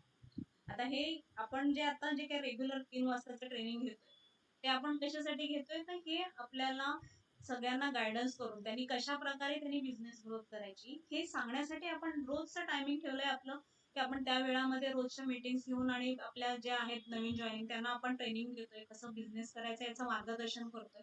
त्यामुळे त्यांना फास्ट ग्रो करायला मदत होणार आहे. आणि एक आपण जर सिस्टम बनवलं तर त्या पद्धतीने जर आपण वागत राहिलं आणि ते 100% फॉलो करत राहिलं तर आपल्याला या इंडस्ट्रीमध्ये ग्रोथ करायला भरपूर चान्स असणार आहे. आता हे मगाशी मी ज्यांचं रॉबर्ट कियोसाकी यांचं नाव घेतलं, की ज्यांचं एक rich dad poor dad book आहे, की त्याच्यामध्ये त्यांनी खूप चांगलं बुक आहे ते वाचण्याच्या बद्दल मी बऱ्याच वेळा सगळ्यांना सांगत असते, की तुम्ही हे पुस्तक नक्की वाचा. की त्याच्यामध्ये लोकांचा माइंडसेट कसा असतो ना तो एवढा चांगल्या प्रकारे त्यांनी वर्णन केलेलं आहे, की ते स्वतःच्या वडिलांना पुअर डॅड म्हणत होते आणि मित्राच्या वडिलांना रिच डॅड म्हणत होते. त्याचे स्वतःचे वडील होते ते वेल एज्युकेटेड होते आणि त्यांच्या याच्यामध्ये नोकरी करत होते चांगल्या याच्यावर, गव्हर्नमेंट जॉब होता त्यांचा. आणि सेम त्यांच्या दिसत नाही मित्राचे मॅडम, वडील जे आहेत ते सेम दिसत. तर इथे त्यांनी रिच डॅड पुअर डॅड मध्ये त्यांनी जो माइंडसेट वर्णन केलेला आहे, की नोकरी करणाऱ्या व्यक्तींचा माइंडसेट कसा असतो आणि जे बिझनेस करतात त्यांचा माइंडसेट कसा असतो. म्हणजे बिझनेस, त्याच्या मित्राचे वडील जे बिझनेस करत होते ते शिकलेले कमी होते, पण त्यांना बाकीचं नॉलेज एवढं होतं की त्याच्यातनं पैसा जास्त कसा कमवायचा हे त्यांनी शिक्षण त्याच्या मित्राच्या वडिलांकडनं घेतलं. आणि जे नोकरी करणारे व्यक्ती आहेत ते कसं, तर तुम्ही मुलांना सांगत असतात तुम्ही शिक्षण घ्या आणि वेल एज्युकेटेड व्हा म्हणजे तुम्हाला चांगली नोकरी मिळेल. म्हणजे ते दुसऱ्या जे श्रीमंत आहेत त्यांना श्रीमंत बनवण्यासाठी म्हणून एम्प्लॉयमेंट तयार करत असते इनडायरेक्टली जर पाहिलं आपण तर. आणि जे श्रीमंत लोक आहेत ते त्यांच्या मुलांना बिझनेस कसा ग्रोथ करायचा हे शिक्षण देत असतात. आणि जे नोकरी करणारे असतात ते तुम्ही दुसऱ्याची नोकरी कशी करायची, दुसऱ्याची नोकरी करायची हे शिक्षण देत असतात. हा जो फरक आहे माइंडसेट मधला ना तो त्यांनी त्या याच्यामध्ये rich dad poor dad book मध्ये त्यांनी एक्सप्लेन केलेला आहे. म्हणजे त्यांनी स्वतः नोकरी करत करत पैशातून पैसा कमवला. त्यांच्या वयाच्या 48 इयर्सला त्यांनी स्वतः व्हॉलंटरी रिटायरमेंट घेतली, एवढं त्यांनी संपत्ती कमवली आणि मग त्यांनी ते पुस्तक लिहिलेलं आहे रिच डॅड पुअर डॅड. आणि त्यांचंच दुसरं जे आहे बुक ते कॅश फ्लो कॉन्ट्रॅक्ट, त्या बुक मध्ये त्यांनी लिगली आणि एथिकली पैसे कमवण्याचे 4 मार्ग सांगितलेले आहेत. त्याच्यामध्ये झालं पहिलं एम्प्लॉयमेंट म्हणजे जे नोकरी करतात ते, दुसरं झालं सेल्फ एम्प्लॉय म्हणजे ज्यांचं प्रोफेशनल जे आहे डॉक्टर वकील इंजिनियर सीए वगैरे हे लोक आले जे स्वतःसाठी काम करतात किंवा ज्यांचं स्वतःचे शॉप असते, दुकान आहे, अशा व्यक्ती झाले की जे स्वतःसाठी काम करत असतात. नंतर तिसरं झालं बिझनेस ओनर्स, हे टाटा बिर्ला अंबानी आपण यांची नाव घेतो त्या व्यक्ती झाल्या. आणि दुसरे झाले इन्व्हेस्टर्स, म्हणजे आता मी वॉरन बफेट यांचं तुम्हाला जे नाव सांगितलं ते. काय या अशा 4 प्रकारचे त्यांनी डिवाइड केलेले आहेत. आणि त्याच्यात आता ह्या समोरच्या पिक्चर मध्ये तुम्ही बघता की लेफ्ट साइडला त्यांनी एम्प्लॉई आणि सेल्फ एम्प्लॉई आणि राईट साइडला बिझनेस ओनर आणि इन्व्हेस्टर्स असे त्यांनी 2 पार्ट केलेले आहेत. ह्या 2 पार्ट मध्ये जर बघायला गेलं ना तर तुम्हाला पॉप्युलेशन किती दिसणार आहे, लेफ्ट साइड जे आहे ना एम्प्लॉय आणि सेल्फ एम्प्लॉय, 95% जगाच्या लोकसंख्येच्या 95% लोक तुम्हाला ह्या 2 कॅटेगरीमध्ये दिसतील, एम्प्लॉय आणि सेल्फ एम्प्लॉय. आणि जगाच्या पॉप्युलेशनच्या 5% लोक जे आहेत ते बिझनेस ओनर आणि इन्व्हेस्टर या कॅटेगरीमध्ये तुम्हाला दिसतील. आणि जर जगाच्या संपत्तीचा विचार केला ना तर तुम्हाला जे लेफ्ट साइडला आहे एम्प्लॉय आणि सेल्फ एम्प्लॉय यांची जर संपत्ती कॅल्क्युलेट केली तर जगाच्या संपत्तीच्या 5% संपत्ती यांच्याकडे आहे आणि 95% संपत्ती ही उजव्या साईडच्या लोकांकडे, जे बिझनेस ओनर आणि इन्व्हेस्टर्स आहेत त्यांच्याकडे आहे. एवढा मोठी प्रमाणात ही जी तफावत आहे ही का आहे? तुम्हाला हा प्रश्न जर पडला असेल तर तुम्ही एक विचार करून बघा या गोष्टीवर, की ही एवढी मोठ्या प्रमाणात 95% आणि 5% ही खूप मोठ्या प्रमाणात तफावत आहे. तर ही एवढी मोठी तफावत का आहे? तर आपण जर बघायला गेलं तर या लोकांचा माइंडसेट काय आहे ना, लेफ्ट साईडच्या लोकांचा माइंडसेट काय आणि राईट साईडच्या लोकांचा माइंडसेट काय, हा जर विचारसरणीचा जर त्यांच्या बघितलात ना तुम्ही फरक, तर तुम्हाला असं दिसून येईल की जर हा जो पैसा आहे ना, आता तुम्हाला हा फरक दिसतो 5% आणि 95%, हा जर पैसा सगळ्यांमध्ये सारखा वाटला ना, सारखा, तरी काही वर्षांनी तुम्हाला सेम हीच सिच्युएशन दिसून येईल. म्हणजे तुम्हाला मी एक उदाहरण पण देईन. एक गोष्ट सांगेन एखादी. व्यक्ती असते, त्याचा बिझनेस असतो आणि त्याच्या तिथे बिझनेसमध्ये 4 माणसं त्याच्याकडे काम करायला असतात. तर त्याला काही वर्षांसाठी म्हणून त्याला नाही तर मी 5 वर्षासाठी बाहेर जायचंय मला. तर हे मी 5 लाख रुपये प्रत्येकाकडे 5-5 लाख रुपये ठेवून दिले त्यांनी. हे तुम्ही तुमच्याकडे ठेवून द्या. मी 5 वर्षांनी जेव्हा परत येईल ना, तेव्हा मला तुम्ही हे पैसे परत द्या. असं त्यांनी त्याचे जे काही काम करणारे 4 माणसं आहेत, त्यांच्या प्रत्येकाकडे 5-5 लाख रुपये त्यांनी दिले आणि तो बाहेर निघून गेला. 5 वर्षांनी जेव्हा तो परत आला ना, त्यावेळेला काय झालं, त्याच्यामधले त्या 4 जणांमधला एक जण असा होता ना, की ज्यांनी स्वतःचा बिझनेस स्टार्ट केला होता आणि बाकीचे जे 3 आहेत ना, ते आहेत त्याच पोझिशनला होते. त्याचं कारण काय माहितीये?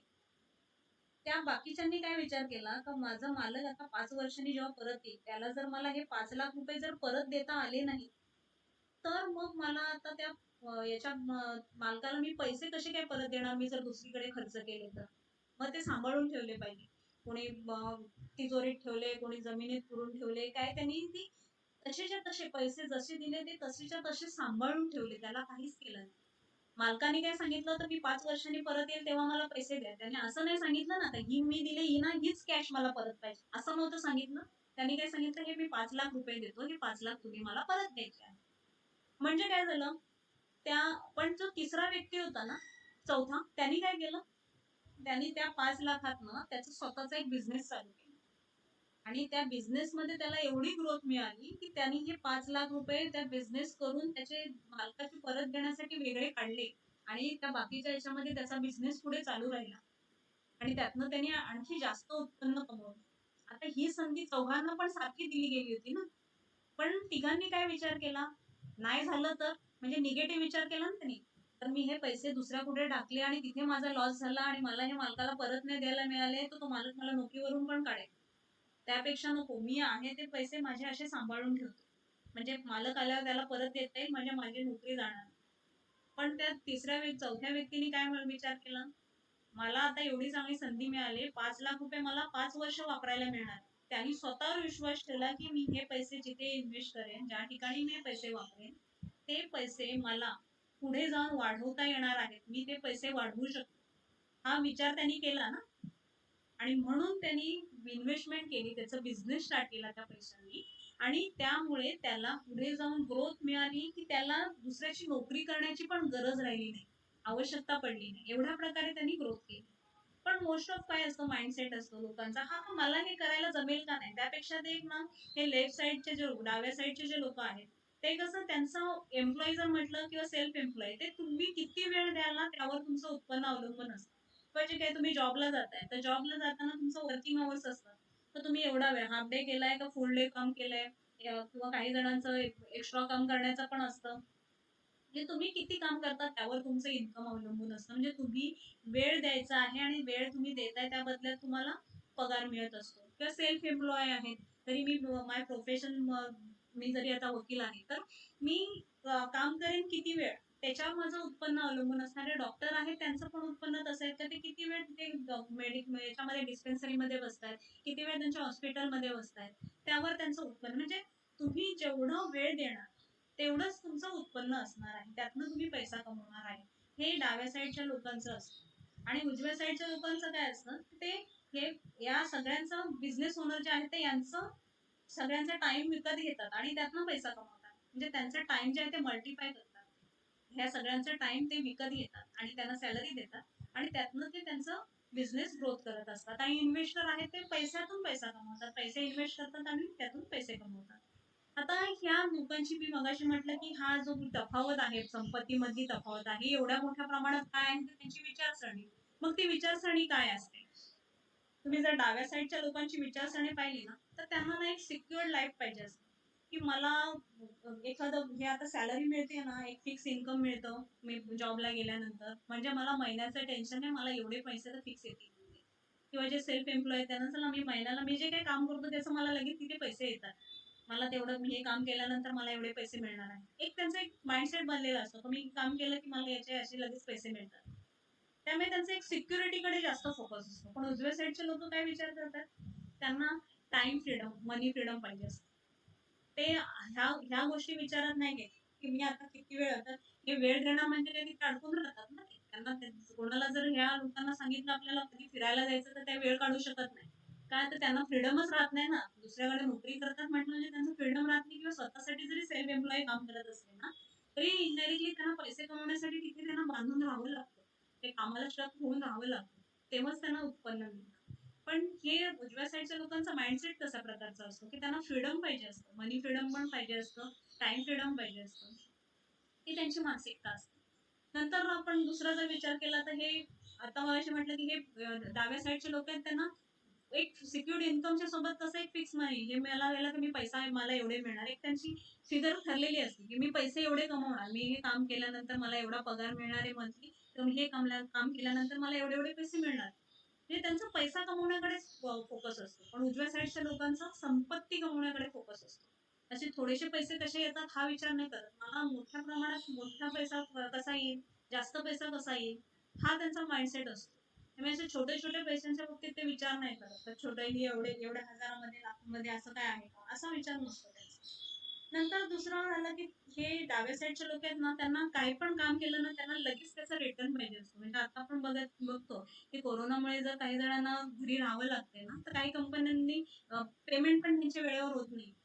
पण म्हणजे त्यांचा एक माइंडसेट होता, जर मला महिन्याचं मी काम केलं ना, तर मला लगेच महिन्याला पगार आला पाहिजे किंवा मी आता आज जे काम केलं त्याचं मला आज लगेच रिटर्न आलं पाहिजे. अशा प्रकारचा एक माइंडसेट असतो त्यांचा. जे काम करतो त्याचं लगेच रिटर्न आलं पाहिजे.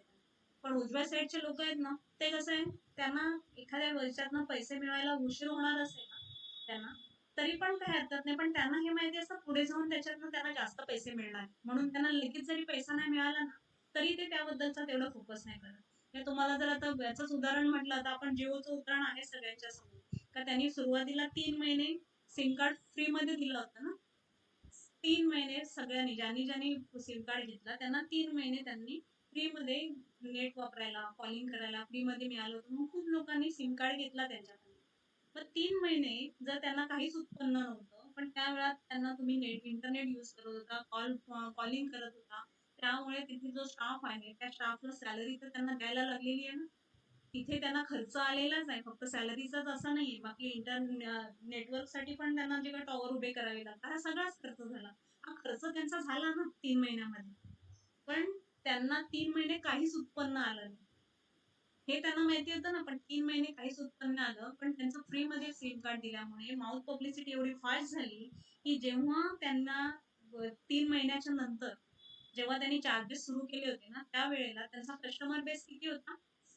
साधारण 7 करोडच्या पुढे गेला होता कस्टमर बेस. म्हणजेच 3 महिने त्यांनी फ्री वाटल्यामुळे त्यांचा एवढा मोठा कस्टमर बेस 3 महिन्यात तयार झाला आणि त्या 3 महिन्यामध्ये असं समजून चला तुम्ही, की कदाचित फक्त 1 करोड लोकांनी 100चा रिचार्ज केलं असेल. पहिलं रिचार्ज. त्यांनी सांगितलं पहिलं काहीतरी रिचार्ज करायला लागेल 3 महिन्यानंतर. तर असं समजा ते 100चं केलं 1 करोड लोकांनी 7 करोड मधनं. तरी त्याचा 100 करोडचा बिझनेस झाला ना. उरलेले 6 करोड आहेत. त्याने असं नाही की काही जणांनी काहीच नाही केलं. कोणी 100चं केलं, कोणी 350चं केलं. रिचार्ज पण वेगवेगळे झाले. म्हणजेच त्यांनी 3 महिन्यानंतर लगेच केवढं उत्पन्न घेतलं. पण त्यासाठी त्यांनी 3 महिने काय फक्त पैसे टाकण्याचाच पैसेच त्यांच्याकडनं गेले. इथे त्यांनी हा विचार केला का मला 3 महिने काहीच उत्पन्न येत नाही. पण त्याला हे माहिती होतं मी आता जरी इथे पैसे इन्व्हेस्ट करत असेल, आता जरी मी सगळ्यांना फ्री देत असेल, तरी त्यांचा जो काही कस्टमर बेस एवढा मोठ्या प्रमाणात तयार होणार आहे, तो कस्टमर बेस त्यांचा लाईफटाईम राहू शकतोय ना पुढे जाऊन. आणि पुढे जाऊन त्यांना तेवढं उत्पन्न वाढणार आहे. म्हणून मी आता 3 महिने फ्रीमध्ये दिलं तरी काही हरकत नाही. हे त्यांचं कॅल्क्युलेशन. ते हे जे बिझनेस करणारे जे लोक, हा विचारसरणीचा प्रश्न आहे, जे मी आता सांगते ना, का त्यांना लगेच रिटर्न आलं पाहिजे असं त्यांचा माइंडसेट नसतो. तर त्यांना त्यांचा माइंडसेट हा आहे की त्यांना पुढे जाऊन काय मिळणार आहे याबद्दलचा त्यांचा विचार असतो.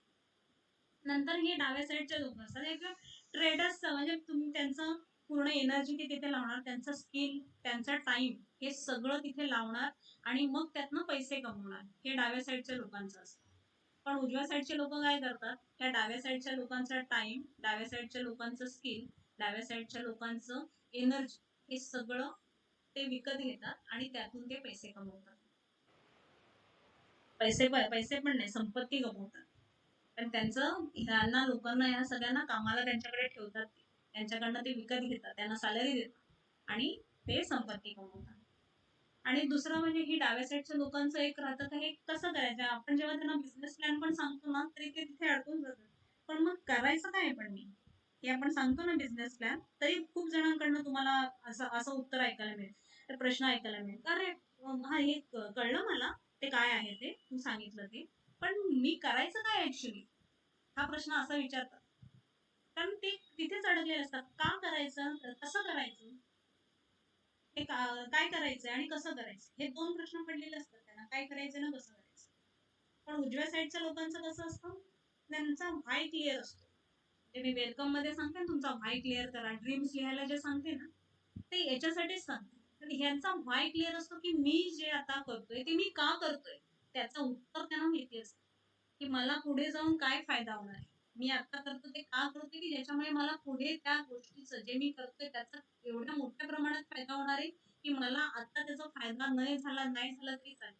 म्हणजे जर आपण धीरूभाई अंबानींचं उदाहरण घेतलं, की जी व्यक्ती पेट्रोल पंपवर काम करत होती, पेट्रोल पंपवर काम करत असताना त्यांनी कधी असा विचार केला नाहीये ना, की माझी सॅलरी इथे कशी वाढेल. त्यांच्या डोक्यात काय असायचं, माझे स्वतःचे पेट्रोल पंप कधी असतील, किंवा ज्या गाडीत ते पेट्रोल टाकताना, ती ही गाडी एवढी मोठी गाडी आहे, तिच्यात मी पेट्रोल टाकतोय, अशी पुढे जाऊन माझी स्वतःची गाडी असणार. हे स्वप्न त्यांनी बघितले ना, म्हणून आताच्या पोझिशनला एवढं मोठ्या अंपायर उभं केलं. तर त्यांनी फक्त माझे आता पेट्रोल पंपवर मी काम करते, मला वर्ष झालं, आता मला किती इन्क्रिमेंट मिळेल, असा जर त्यांनी विचार केला असता, तर त्यांना एवढं मोठं अंपायर उभं करता आलं असतं का, नसतं आलं करता. हा झाला माइंडसेटचा प्रश्न. म्हणजे जे आपण जे म्हणतो ना, की 5% संपत्ती डाव्या साईडच्या लोकांकडे आणि 95% संपत्ती उजव्या साईडच्या लोकांकडे आहे, तर ती का आहे. म्हणून आपल्याला ह्या डाव्या साईड करून उजव्या साईडकडे जायचं आहे. आणि तो जो माइंडसेट आहे ना, 95% याचा 5% लोकांचा जो माइंडसेट आहे ना, तो हा 95, आपल्याला जास्तीत जास्त कोण भेटणार आहे, तर 95% लोक माइंडसेटचे लोक भेटणार आहेत आपल्याला या बिझनेसमध्ये आहे. त्यामुळे त्या 95% लोकांमधून 5% ची जी यांचा माइंडसेट आहे ना, असे लोक जे आहेत ना, ते आपल्याकडे आले तर ते फास्ट ग्रोथ घेऊ शकतात. म्हणून आपल्याला इथे आपण काय म्हणतो, तर आपण इन्कम घेतो, कशाचं घेतो, समोरच्या व्यक्तीचा माइंडसेट चेंज करण्याचं घेतो ना. कारण ते 95% मेंटॅलिटी जी आहे, आता मी वर्णन केली, अशी मेंटॅलिटी, विचारसरणी असणारे जे लोक आहेत, त्यांना तुम्ही अप्रोच केल्या लगेच ते, हा चालेल मला हा बिझनेस करायचा, असा विचार करतील ना, नाही होऊ शकणार. त्यांना त्यांचं काय माइंडसेट काय आहे ना, तो 95% कडून त्यांना 5%चा माइंडसेट आपल्याला करावा लागणार आहे. तेव्हाच ते इथे तेवढी ग्रोथ घेऊ शकतायत. त्यामुळे आपल्याला जर काही पैसे आपण इथे कमवतो, तर काय करतो, तर आपल्याला माइंडसेट चेंज करण्याचा पैसा कमवतो, असंही इन शॉर्ट तुम्ही म्हणू शकता या बिझनेसमध्ये. आता हे मी आता हे आता एक्सप्लेन केलं तुम्हाला, ते हे रिच डॅड पुअर डॅडचं बुक लिहिणारे रॉबर्ट कियोसाकी जे रायटर आहेत, आणि ते अमेरिकेतलेच आहेत, त्यांच्याबद्दलच आता मी जे एक्सप्लेन केलं, ESBI मॉडेल म्हणतात ऍक्च्युली त्याला, हे यांचंच आहे ते पुस्तक. तर त्यांचं पण म्हणणं आहे की ज्यांनी आता, आपण यांच्याकडचं आपण जास्त आदर्श का म्हणतो, आणि जेवढे बिझनेसमॅन आहेत ना, ते rich dad poor dad book त्यांनी वाचलेलं, तुम्हाला बरेचसे ना असे दिसतील का, मी ते बुक वाचले, खूप छान बुक आहे, असंच बोलणारे भेटतील.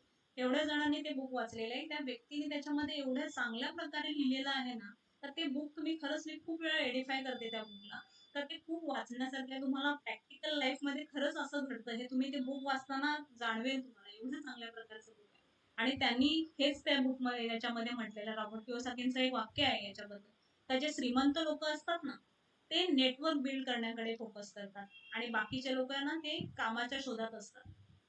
म्हणजे काय होतं, आता मी तुम्हाला जेवढं एक्सप्लेन केलं, त्याच्यातनं तुमच्या हे लक्षात आलं असेल की हे हे जे वाक्य आहे ना, ते त्यांनी तिथे मांडलेलं आहे, इन शॉर्टमध्ये जेवढं मी आता तुम्हाला एक्सप्लेन केलं ना, ते सगळं त्यांनी एका वाक्यामध्ये इथे मांडलेलं आहे. म्हणजे श्रीमंत लोक आहेत ते नेटवर्क जेवढं मोठं होईल त्याच्याकडे बघत असतात आणि आपले लोक इथे बाकी भेटणारे आपल्याला काय विचारतात, हे चेन सिस्टम आहे का? हे काय माणसं जोडायला लागतील का? कोणाला नाही जोडायला लागत. कुठल्या प्रोफेशन मध्ये नाही. तुम्ही इथे दुकान टाकलेलं असेल तर तुम्हाला कस्टमर बेस तिथे माणसंच लागतात ना. ती पण माणसं तिथे लागणारच आहे.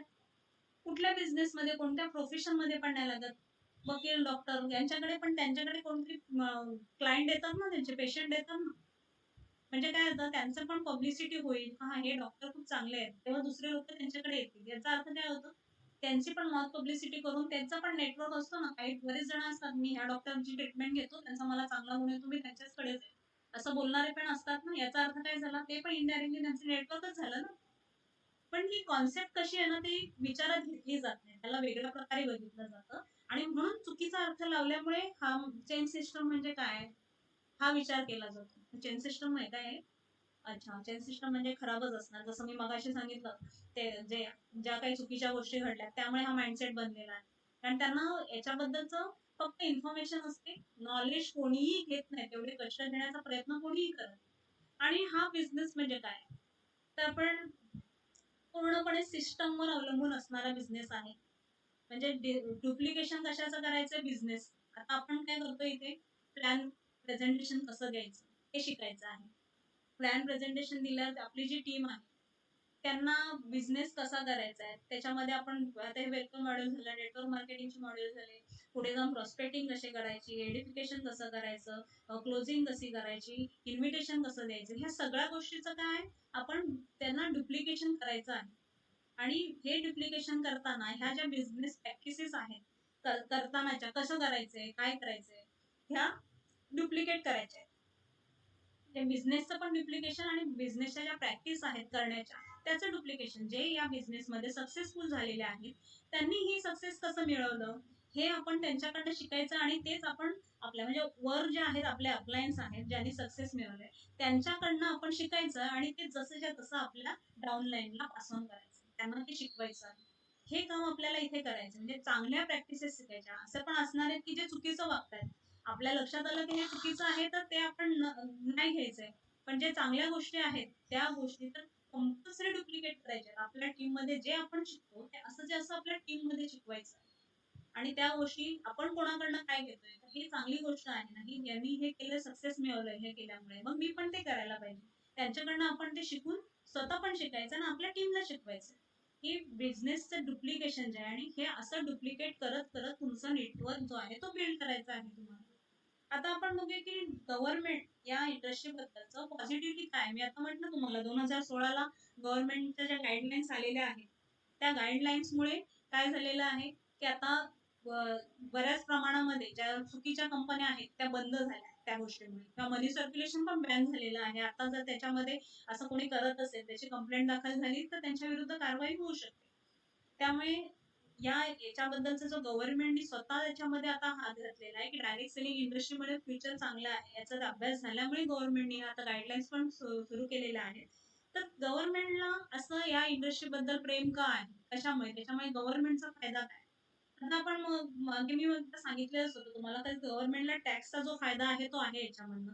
पहिलं म्हणजे आपल्याला जे इन्कम मिळेल तिथे टीडीएस कट होऊन आपल्याला इन्कम मिळणार आहे आणि हे टीडीएस गव्हर्नमेंटकडे जमा होईल. म्हणजे हा एक गव्हर्नमेंटचा एक रेव्हेन्यू वाढणार आहे. दुसरं झालं आपलं इन्कम इथे वाढलं तर आपल्याला इन्कम टॅक्स द्यायला लागतो गव्हर्नमेंटला. म्हणजे तुम्ही इथनं जास्त इन्कम घेतलं तर तेवढं गव्हर्नमेंटचा फायदा असणार आहे की गव्हर्नमेंटला आणखी रेव्हेन्यू वाढणार आहे, तुमच्याकडनं टॅक्स दिला जाणार आहे. आणि तिसरं म्हणजे आपण वस्तूंचा सेल होणार आहे आपल्या मार्फत. म्हणजे काय होईल, वस्तूंचा सेल झाला म्हणजे गव्हर्नमेंटला आणखी पुन्हा जीएसटी पण गेलं. म्हणजे 3 प्रकारचे असे टॅक्स गव्हर्नमेंटला जात आहेत, जमा होत आहेत गव्हर्नमेंटकडे. म्हणजे हा गव्हर्नमेंटचा रेव्हेन्यू वाढतो. पण गव्हर्नमेंटला यांच्यासाठी काय करावं लागतं, डायरेक्ट सेलिंगमध्ये जे काम करतायत त्यांच्यासाठी काय काम करायला, काहीच नाही. जर शॉप असेल एखादा तर शॉपच्या बरोबर तिथे रोड व्यवस्थित पाहिजे, गटाराची व्यवस्था करायला पाहिजे, लाईट स्ट्रीट लाईट पाहिजे, ह्या सगळ्या गोष्टींचं गव्हर्नमेंटला बघावं लागतं. पण डायरेक्ट सेलिंग मध्ये ऑनलाईन प्लॅटफॉर्म असतो. गव्हर्नमेंटला यांच्यासाठी काय करायला काही त्रास होतो का, काही करावं लागतं का, नाही करावं लागतं. आणि आणखी जे काय आर्टिफिशियल इंटेलिजन्स आहे, आर्टिफिशियल इंटेलिजन्स म्हणजे काय, आता नवीन नवीन टेक्नॉलॉजी येते त्यामुळे काय होतंय, जॉबचं प्रमाण कमी होत चाललेलं आहे. आता जर तुम्ही बघितलं तर हे रोबो आहे, रोबोमध्ये पूर्ण इनबिल्ट सगळ्या गोष्टी माणसासारखं काम करतं. रोबो जे आहे ते पूर्णपणे माणसासारखं काम करतं. म्हणजे काय होणार आहे, जर एखाद्या व्यक्तीने माणसं नोकरीला ठेवण्याऐवजी त्याने जर रोबो आणले, तर त्यांच्यामध्ये इनबिल्ट सगळं असणार आहे. ते जे काही ज्या ठिकाणी त्यांना काम करायचं ते इनबिल्ट असणार आहे आणि ते 24 तास काम करण्यासाठी अवेलेबल असणार आहे. परंतु जर व्यक्ती ज्या असतात काम करण्यासाठी त्यांचं वर्किंग आवर फिक्स आपल्या गव्हर्नमेंटने केले, त्याच्यापेक्षा जास्त तास काम करायला ठेवायचं नाही. म्हणजे ते फिक्स तेवढ्या वेळाच काम करतील. त्यांचं लंच टाइम, टी टाइम हे पण मध्ये असतो ब्रेक. सणवार येतात, त्याच्या सुट्ट्या असतात, काही कंपल्सरीच्या वर्षाच्या सुट्ट्या असतात. असं सगळं जर पाहिलं तर ते किती वेळ काम करतात. बाकी रोबोच्या बाबतीत हे असणार आहे का, वन टाइम इन्व्हेस्टमेंट. त्यामुळे ते लोक प्रिफर काय करणार, माणसापेक्षा रोबो. म्हणजे जर अशा प्रकारची एखादी टेक्नॉलॉजी येते किंवा आपण बँकेचं उदाहरण घ्या. आपल्याला पूर्वी बँकेत पैसे काढायला, पैसे डिपॉझिट करायला जायला लागायचं. पासबुक प्रिंट करण्यासाठी कोणीतरी व्यक्तीच्या हातात पासबुक द्या, तो प्रिंट प्रिंट करून देईल किंवा हाताने लिहून दिलं जायचं. पूर्वी पाहिलं तर हाताने पासबुक भरून दिलं जायचं बँकेकडून. पण आता काय झालेलं आहे, पासबुक प्रिंट करण्यासाठी मशीन आहेत. त्याच्यात आपण पासबुक टाकायचं, मशीन मधनं प्रिंट होऊन बाहेर येतं. तुम्ही पैसे भरायला पण मशीन वापरू शकता, पैसे विड्रॉ करायला मशीन वापरू शकता. ही सगळ्या आल्यामुळे तुम्हाला एटीएम आल्यामुळे काय होतं, तुम्ही कुठे जिथे कुठे असाल तिकडे तुम्ही ती बँकेची ब्रांच आहे ना, एटीएम आहे ना, त्या एटीएम मध्ये जा आणि पैसे विड्रॉ करा. त्यामुळे ते सगळं इझी झालेलं आहे. पण जेव्हा या मशीन आल्या त्यावेळेला बँकेचा तो स्टाफ तर थोडा कमी झालाच ना तिथे. त्यामुळे आपण आपल्याला वाटतं ही टेक्नॉलॉजी आली आपल्या सोयीची आहे, सगळेजण ती आचरणात पण आणतात कारण हे चांगलं आहे, आपण हे फॉलो करायचं. पण त्यावेळेला ती टेक्नॉलॉजी आवडते, पण ती आल्यामुळे जे काही जॉब जातात त्याचा विचार नाही केला जात. ते आता बिना ड्रायव्हरच्या पण कार येत आहेत मार्केटमध्ये. त्या आल्यानंतर ड्रायव्हर लोकांचं नोकरी जाऊ शकते. त्याच्यानंतर आपण आता टोल नाक्यावर पण बघितलं, आता फास्टॅग चालू की टोल नाक्यावर आपल्याला ते फास्टॅगचं त्यांनी जर ऑलरेडी हे करून घेतलं असेल तर गाडीला तिथे टोल नाक्यावर उभं राहून कोणाला पैसे देण्याची गरज पडणार नाही. तिथे कोणी माणसं नोकरीला जास्त ठेवण्याची गरज पडणार नाही. आता भारतामध्ये असे किती टोल नाके आहेत तर जिथे जर असं फास्टॅगच्या याच्यामुळे तेवढ्या नोकऱ्या तिथनं कमी होऊ शकतात. म्हणजे कुठली एखादी नवीन गोष्ट आली ती आपल्याला चांगली सुटेबल असते म्हणून आपण ती फॉलो करतो, पण ती करताना त्याच्यानंतर जे काही दुष्परिणाम असतात नोकरीवर, त्याचे जे परिणाम होतात ते भोगावे लागतात. आता आपण म्हणतो अमेरिका खूप डेव्हलप देश आहे, परंतु आर्टिफिशियल इंटेलिजन्समुळे ऑलरेडी तिथे नोकऱ्यांचे प्रॉब्लेम ऑलरेडी निर्माण झालेलेच होते अमेरिकेमध्ये. त्यात आता कोरोनाच्या सिच्युएशन मध्ये तर तुम्ही आता न्यूजला आकडा पण ऐकला असेल, साधारण 66 लाखाच्या वर तिथे बेरोजगारी झालेली आहे. हा आत्ताच आकडा आहे. पण हे आधीच अपडेटचं होतं की तिथे एवढ्या आर्टिफिशियल इंटेलिजन्समुळे एवढ्या नोकऱ्या जाण्याचं प्रमाण वाढलेलं आहे. आता आर्टिफिशियल इंटेलिजन्समुळे नोकऱ्यांचा काय इफेक्ट होतो, तर तुम्ही या समोरच्या चार्टमध्ये पण बघू शकता की ओव्हरऑल काय, तर जे याच्यामध्ये जे व्हाईट जो आहे रॉड त्याच्यामध्ये जॉब किती कमी होतात ते आहे, आणि ऑरेंज मध्ये आहे ते किती जॉब निर्माण होतात ते आहे. जर तुम्ही बघा त्याच्यामध्ये जॉब जाण्याचं जे आहे तो किती मोठ्या प्रमाणात उंच दिसतं तुम्हाला, आणि जे जॉब क्रिएट होतात ते किती. म्हणजे जेव्हा आर्टिफिशियल इंटेलिजन्स येतं त्यावेळेला जर 10% नोकऱ्या निर्माण होत असतील, रोजगार निर्माण होत असेल, परंतु त्याच्यातनं 75% नोकऱ्या जाण्याची शक्यता असते एक नवीन टेक्नॉलॉजी आली. त्याच्यात तुम्ही प्रत्येक म्हणजे लेडीजचे किती जाऊ शकतात, जेंट्सचे किती जाऊ शकतात, कोणत्या वयोगटामध्ये किती एफेक्ट होऊ शकतं हे पण बघू शकता तुम्ही. त्या हे जे प्रमाण आहे नोकऱ्या जाण्याचं ते केवढे जास्त प्रमाणात आहे. मग ही जी बेरोजगारी आहे ती बेरोजगारी जर खूप मोठ्या प्रमाणात वाढली तर काय होऊ शकतं, त्याच्यामुळे गुन्हेगारी प्रवृत्ती निर्माण होऊ शकते ना, कारण पैसा कमवण्यासाठी काहीतरी तर पाहिजे ना. खाण्यापिण्यासाठी काय उत्पन्नच नसेल ती व्यक्ती काय करणार. जर मला नोकरी नाही मिळत आहे, नोकरी नसेल तर दुसरा काही बिझनेस करण्यासाठी माझ्याकडे भांडवल नाही, तर मी बिझनेस कसं करू हा प्रश्न असतो.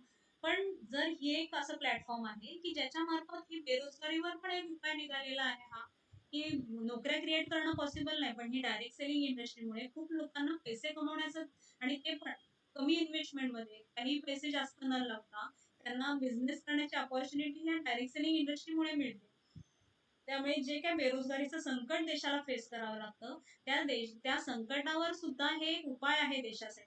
आणि ह्या आर्टिफिशियल इंटेलिजन्सच्या बाबतीत जर आपण बघतो तर ती टेक्नॉलॉजी त्यांच्याकडे इनबिल्ट केलेली असते ना ती. त्यात ते असतं, त्यांना वेगळं काय शिकवावं लागत नाही. तुम्ही नवीन माणसाला नोकरीला ठेवा, त्याला स्टार्टिंग पासून जरी त्यांनी तिचं एज्युकेशन घेतलेलं असेल ना तरी ते कसं करायचं, कसं अपडेट करायचं, काय लिहायचंय ते सगळं त्यांना शिकवायला लागतंच. पण जे काही रोबो असतील त्यांना हे शिकवायची गरज नाही पडत ना, त्यांना त्यांच्यामध्ये ते मेकॅनिझम इनबिल्ट केलेलं असतं. त्यामुळे ते पण करायला लागत नाही. आता हे मी म्हटलं जसं वर्ल्ड इकॉनॉमिक फोरमचा हा होता 2020 मध्ये हे नोकऱ्यांचं याच्यामुळे काय चॅलेंजेस असणार आहे. ऍक्च्युअली आता कोरोनामुळे तर खूपच हे म्हणजे हा माझ्याकडचा आधीचा पिक्चर आहे. पण कोरोनाच्या सिच्युएशन मध्ये आता तुम्हाला हे पण माहिती झालेलंच आहे की रिअल इस्टेटमध्ये पण आता काय सगळ्यांचेच धंदे बंद. रिअल इस्टेट असं नाही हे स्पेसिफिक रिअल इस्टेटच्या बाबतीतलं होतं. पण आपल्याला आता माहिती पण होते का रिअल इस्टेटमध्ये खूप कमी प्रमाणात सेलचं प्रमाण बरेच जे कोणी आता बिल्डरचं काम करणार आहेत कन्स्ट्रक्शन लाईनमध्ये आहेत अरे आमचे सेल नाही होते खूप प्रॉब्लेम येतोय सगळ्यांचे धंदे बंद पडले असंच बोलणारे व्यक्ती भेटले आपल्याला आता सिच्युएशन मध्ये आणि हे ऑलरेडी 2016 मध्ये पब्लिश झालं होतं की 2020 पर्यंत अशी सिच्युएशन असणार आहे आणि ती आपण बघितली. आणि या अशा परिस्थितीमध्ये जे कोणते बिझनेस आहेत ते ऍक्च्युली इंडस्ट्रीमध्ये ना दर 3 वर्षांनी वेगवेगळे बदल होत असतात. ते आपण आपल्याकडचं जर एज्युकेशन सिस्टम बघितलं ना एज्युकेशन सिस्टम मध्ये पहिला पण कमीत कमी 4 ते 5 वर्ष आपल्याला 12वी नंतर आपण म्हणतो का काय करायचंय मुलांनी पुढे तर ते 4 ते 5 वर्षाचं एज्युकेशन आहे. तुम्ही इंजिनिअरिंग करा मेडिकलला गेला तर तिथे 4.5-5 वर्षाचा पिरियड जातो. म्हणजे आपण 12वी ला मुलगा असताना एक डिसिजन घेणार त्याच्यामध्ये की तुला काय बनायचं आहे. ते बनण्याच्या अनुषंगाने आपण त्याला ऍडमिशन घेऊन देतो त्या कॉलेजला आणि जेव्हा तो डिग्री घेऊन हातात येईल ना त्यावेळेला त्याच्या डिग्रीच्या अनुषंगाने मार्केटमध्ये त्या इंडस्ट्रीचं महत्व असेल का त्याच्यासाठी नोकरी अवेलेबल असेल का याची अजिबात गॅरंटी नाही. कारण 3 वर्षांनी इंडस्ट्री चेंज होतात. तुम्ही जर आता बघत आलात ना तर तुम्ही असं जुन्या काळापासून विचार करा. तुम्ही टीव्हीचं उदाहरण घ्या. पूर्वीचे ब्लॅक अँड व्हाईट टीव्ही त्याचं मॉडेल त्याच्यानंतर ते बदलत बदलत गेलेले मॉडेल किंवा डीव्हीडी त्याच्या पण आधी पूर्वी कशा कॅसेट असायच्या मोठ्या त्याच्या झाल्या सीडी कशा आल्या त्याच्या आता हे पेन ड्राईव्ह मध्ये आलं.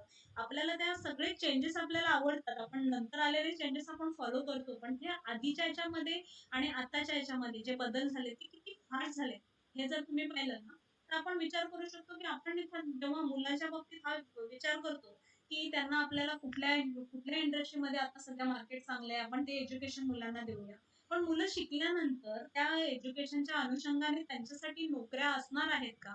तर तुम्ही हे हिंदुस्थान टाइम्सचं जर बघितलं त्याच्यामध्ये त्यांनी हेच 2020चा हाच प्रॉब्लेम मेन दिला होता का एवढ्या 120 मिलियन जॉबचा प्रॉब्लेम जो आहे तो फेस करावा लागणार आहे आणि तेवढा प्रॉब्लेमच्या अनुषंगाने तेवढ्या नोकऱ्या निर्माण करणं गव्हर्नमेंटच्या हातात नाहीये. ऑलरेडी ही आधीची परिस्थिती होती त्यात कोरोनामुळे आणखी भर घातलेली आहे कारण की 30-40 करोड बेरोजगारीचं प्रमाण वाढलेलं आहे. अशा वेळेला गव्हर्नमेंटला याच्यावरचं सोल्युशन काय मिळणार आहे. आणि म्हणूनच हे एक एक जे काही टेक्नॉलॉजीमध्ये चेंजेस होत चाललेले आहेत त्या अनुषंगाने जे प्रॉब्लेम फेस करायला लागलेले आहेत त्या याच्यामुळे आपल्या गव्हर्नमेंटला जर ही डायरेक्ट सेलिंग इंडस्ट्रीकडे त्यांनी जर लक्ष दिलं तर त्यांना निश्चितच त्याचा फायदा होणार आहे. कारण ह्या सगळ्यावर सोल्युशन त्यांना डायरेक्ट सेलिंग इंडस्ट्रीमुळे मिळणार आहे आणि त्यांचा फायदा गव्हर्नमेंटचा होणार आहे. आता आपण बघतो तर ह्या आपल्या देशात शक्यतो हे नेटवर्क मार्केटिंगच्या बद्दलचं काही नॉलेज नसल्यामुळे तुम्हाला तिथे दिसून येईल की इथे शिक्षणाच्या बाबतीत नेटवर्क मार्केटिंगचं पण शिक्षण घ्यावं असा माइंडसेट आपल्या देशातल्या लोकांचा नाही दिसत. पण तुम्ही ह्या समोर पिक्चरमध्ये बघू शकता ह्या बाहेरच्या देशातल्या युनिव्हर्सिटी आहेत की ज्यांनी स्पेसिफिकली नेटवर्क मार्केटिंगच्या रिलेटेड 20 स्कूल्स चालू केलेत त्यांनी. म्हणजे स्कूलमध्ये थोडंफार नेटवर्क मार्केटिंगचं आपण एज्युकेशन दिलं गेलं जर शिकागो इंडस्ट्री युनिव्हर्सिटीचं झालं ते ह्या मोठ्या इंडस्ट्री आहेत युनिव्हर्सिटी आहेत जगातल्या त्या ह्या नेटवर्क मार्केटिंगच्या रिलेटेड 20 स्कूल्स चालू करतायत. आणि आपल्या देशामध्ये जर आपण बघितलं तर पहिल्यांदा हे जे कर्नाटका स्टेटने त्यांचं जे त्यांच्याकडे जे MBAच्या याच्यामध्ये त्यांनी डायरेक्ट सेलिंगच्या रिलेटेड चॅप्टर इन्क्लूड केलं. म्हणजे हे पहिल्यांदा कोणी स्टेप घेतली तर ही कर्नाटका युनिव्हर्सिटीने घेतली. त्यांनी एज्युकेशनमध्ये ते आता तुम्हाला दिसेल दिल्लीमध्ये पण त्यांनी सुरू केलेलं आहे. नंतर याच्यामध्ये पण केरळमध्ये पण झालेलं आहे. म्हणजे यांनी आता वेगवेगळ्या स्टेट्समध्ये शिक्षण देण्याबद्दलच्या बद्दल त्या अवेअरनेस त्यांच्यामध्ये आलेला आहे. पण आधीच्या काळामध्ये काही नव्हतंच कारण याचं इम्पॉर्टन्स माहिती नव्हतं. त्यामुळे लोकांना याच्याबद्दलचा निगेटिव्ह माइंडसेट होता आणि गव्हर्नमेंटनी पण याबद्दलची दखल घेतली नाही. आणि ह्याबद्दलचं शिक्षण दिलं जायला पाहिजे किंवा जेव्हा जर शाळेतच हे शिक्षण दिलं गेलं तर पुढे जाऊन मुलांना जर नोकरी नाही मिळाली तर ते ऍटलिस्ट या इंडस्ट्रीमधनं तरी त्यांचं उत्पन्नाचं साधन शोधू शकतात. त्यामुळे हे गोष्ट लक्षात आल्यामुळे आता गव्हर्नमेंट या गोष्टीकडे डायरेक्ट सेलिंग इंडस्ट्रीकडे तेवढ्या पॉझिटिव्हली बघते आणि म्हणून त्याबद्दलचं शिक्षण देण्याचे सुद्धा हळूहळू वेगवेगळ्या राज्यांमध्ये याबद्दल सुरुवात करण्यात आलेली आहे. रामविलास पासवान यांनीच डायरेक्ट सेलिंगच्या रिलेटेडचं एक आर्टिकल त्यांचं आलं होतं, त्याचा आहे फोटो. आणि दुसरं हे नीती आयोगाचे जे अमिताभ कांत जे सीईओ आहेत ना, त्यांनी पण डायरेक्ट सेलिंगच्या बद्दल त्यांचं एक स्टेटमेंट त्यांनी म्हटलेलं आहे की डायरेक्ट सेलिंग हे एक प्रोफेशन आहे आणि ते रिस्पेक्टफुल प्रोफेशन आहे. तर ज्याच्यामुळे जे आपल्या देशाची अर्थव्यवस्था आहे ना, तिची ग्रोथ होण्यासाठी त्यांचं खूप मोठ्या प्रमाणात हातभार असतो आणि म्हणून आम्ही त्यांची रिस्पेक्ट करतो. हे स्टेटमेंट जे आहे हे नीती आयोगाचे सीईओ आहे, जे अमिताभ कांत, त्यांचं हे स्टेटमेंट आहे. आणि हे रामविलास याचे याच्या ज्या गाईडलाईन्स आल्या ना, रामविलास पासवान यांचं मी आता तुम्हाला सांगितलं ना, त्यांचे त्यावेळेला हे तिथले सीएम होते. त्यांचं डायरेक्ट सेलिंगच्या याच्याबद्दलचं त्यांचं एक स्टेटमेंट आहे हे. नंतर असोचॅम जे आहे, जे आपल्या देशामध्ये जे बिझनेस आहेत, इंडस्ट्रीज आहेत, त्यांची ती एक संघटना आहे. त्यांनी पण हे त्यांचं एक कॅल्क्युलेशन होत आहे की डायरेक्ट सेलिंग मध्ये 2021 पर्यंत आपल्याकडे साधारण 15,930 करोडचं बिझनेस होण्याची एवढी ग्रोथ होण्याची शक्यता आहे. हे त्यांनी 2018 मध्ये त्यांनी जे स्टेटमेंट दिलं होतं. ऍक्च्युअली त्याच्यापेक्षा आताचं कॅल्क्युलेशन बघायला गेलं ना, तर त्याच्यापेक्षा मोठ्या प्रमाणात ही ग्रोथ झालेली दिसून येणार आहे. एवढी हा डायरेक्ट सेलिंग इंडस्ट्रीची पुढे जाऊन ग्रोथ आहे. आणि हे सगळ्या गोष्टी लक्षात घेऊन ज्या कंपनीज ऑलरेडी इंडिव्हिज्युअल त्यांचे प्रोडक्ट्स तयार करून विकत होत्या, त्या त्यांचे प्रोडक्ट्स डायरेक्ट सेलिंगचे जे काही कंपनीज आहेत त्यांच्या प्लॅटफॉर्मवर सेल करण्यासाठी ठेवतात. तुम्हाला हे समोरच्या पिक्चरमध्ये दिसतं, युनिलिव्हर झाले, त्यांचे स्वतःचे सेपरेटली सेलिंग करायचे ते प्रोडक्ट्स, पण त्यांनी डायरेक्ट सेलिंग मार्फत सेल झालं तर तो असा एक शुअर सेल असतो. तिथला जो कस्टमर बेस आहे तो त्या त्या कंपनीचे प्रोडक्ट्स पर्चेसिंग करतात. हे अवेअरनेस आल्यामुळे आणि ह्याचा पुढचा हा विचार करून या ज्या कंपनीज आहेत, या केंडा झाल्या, शार्प झाल्या, यांचे प्रोडक्ट्स तुम्हाला डायरेक्ट सेलिंगच्या काही कंपनीज आहेत ना, त्यांच्या पोर्टलवर सेलिंगसाठी दिसतात. आणि त्याचं कारण हेच आहे की त्यांना माहिती का ह्या इंडस्ट्री मार्फतच जो सेल होणार आहे तो पुढे जाऊन कन्फर्म सेल असणार आहे त्यांचा. फक्त ह्या इंडस्ट्रीमध्ये राहण्यासाठी, पुढे सक्सेस मिळवण्यासाठी काय करण्याची आवश्यकता आहे?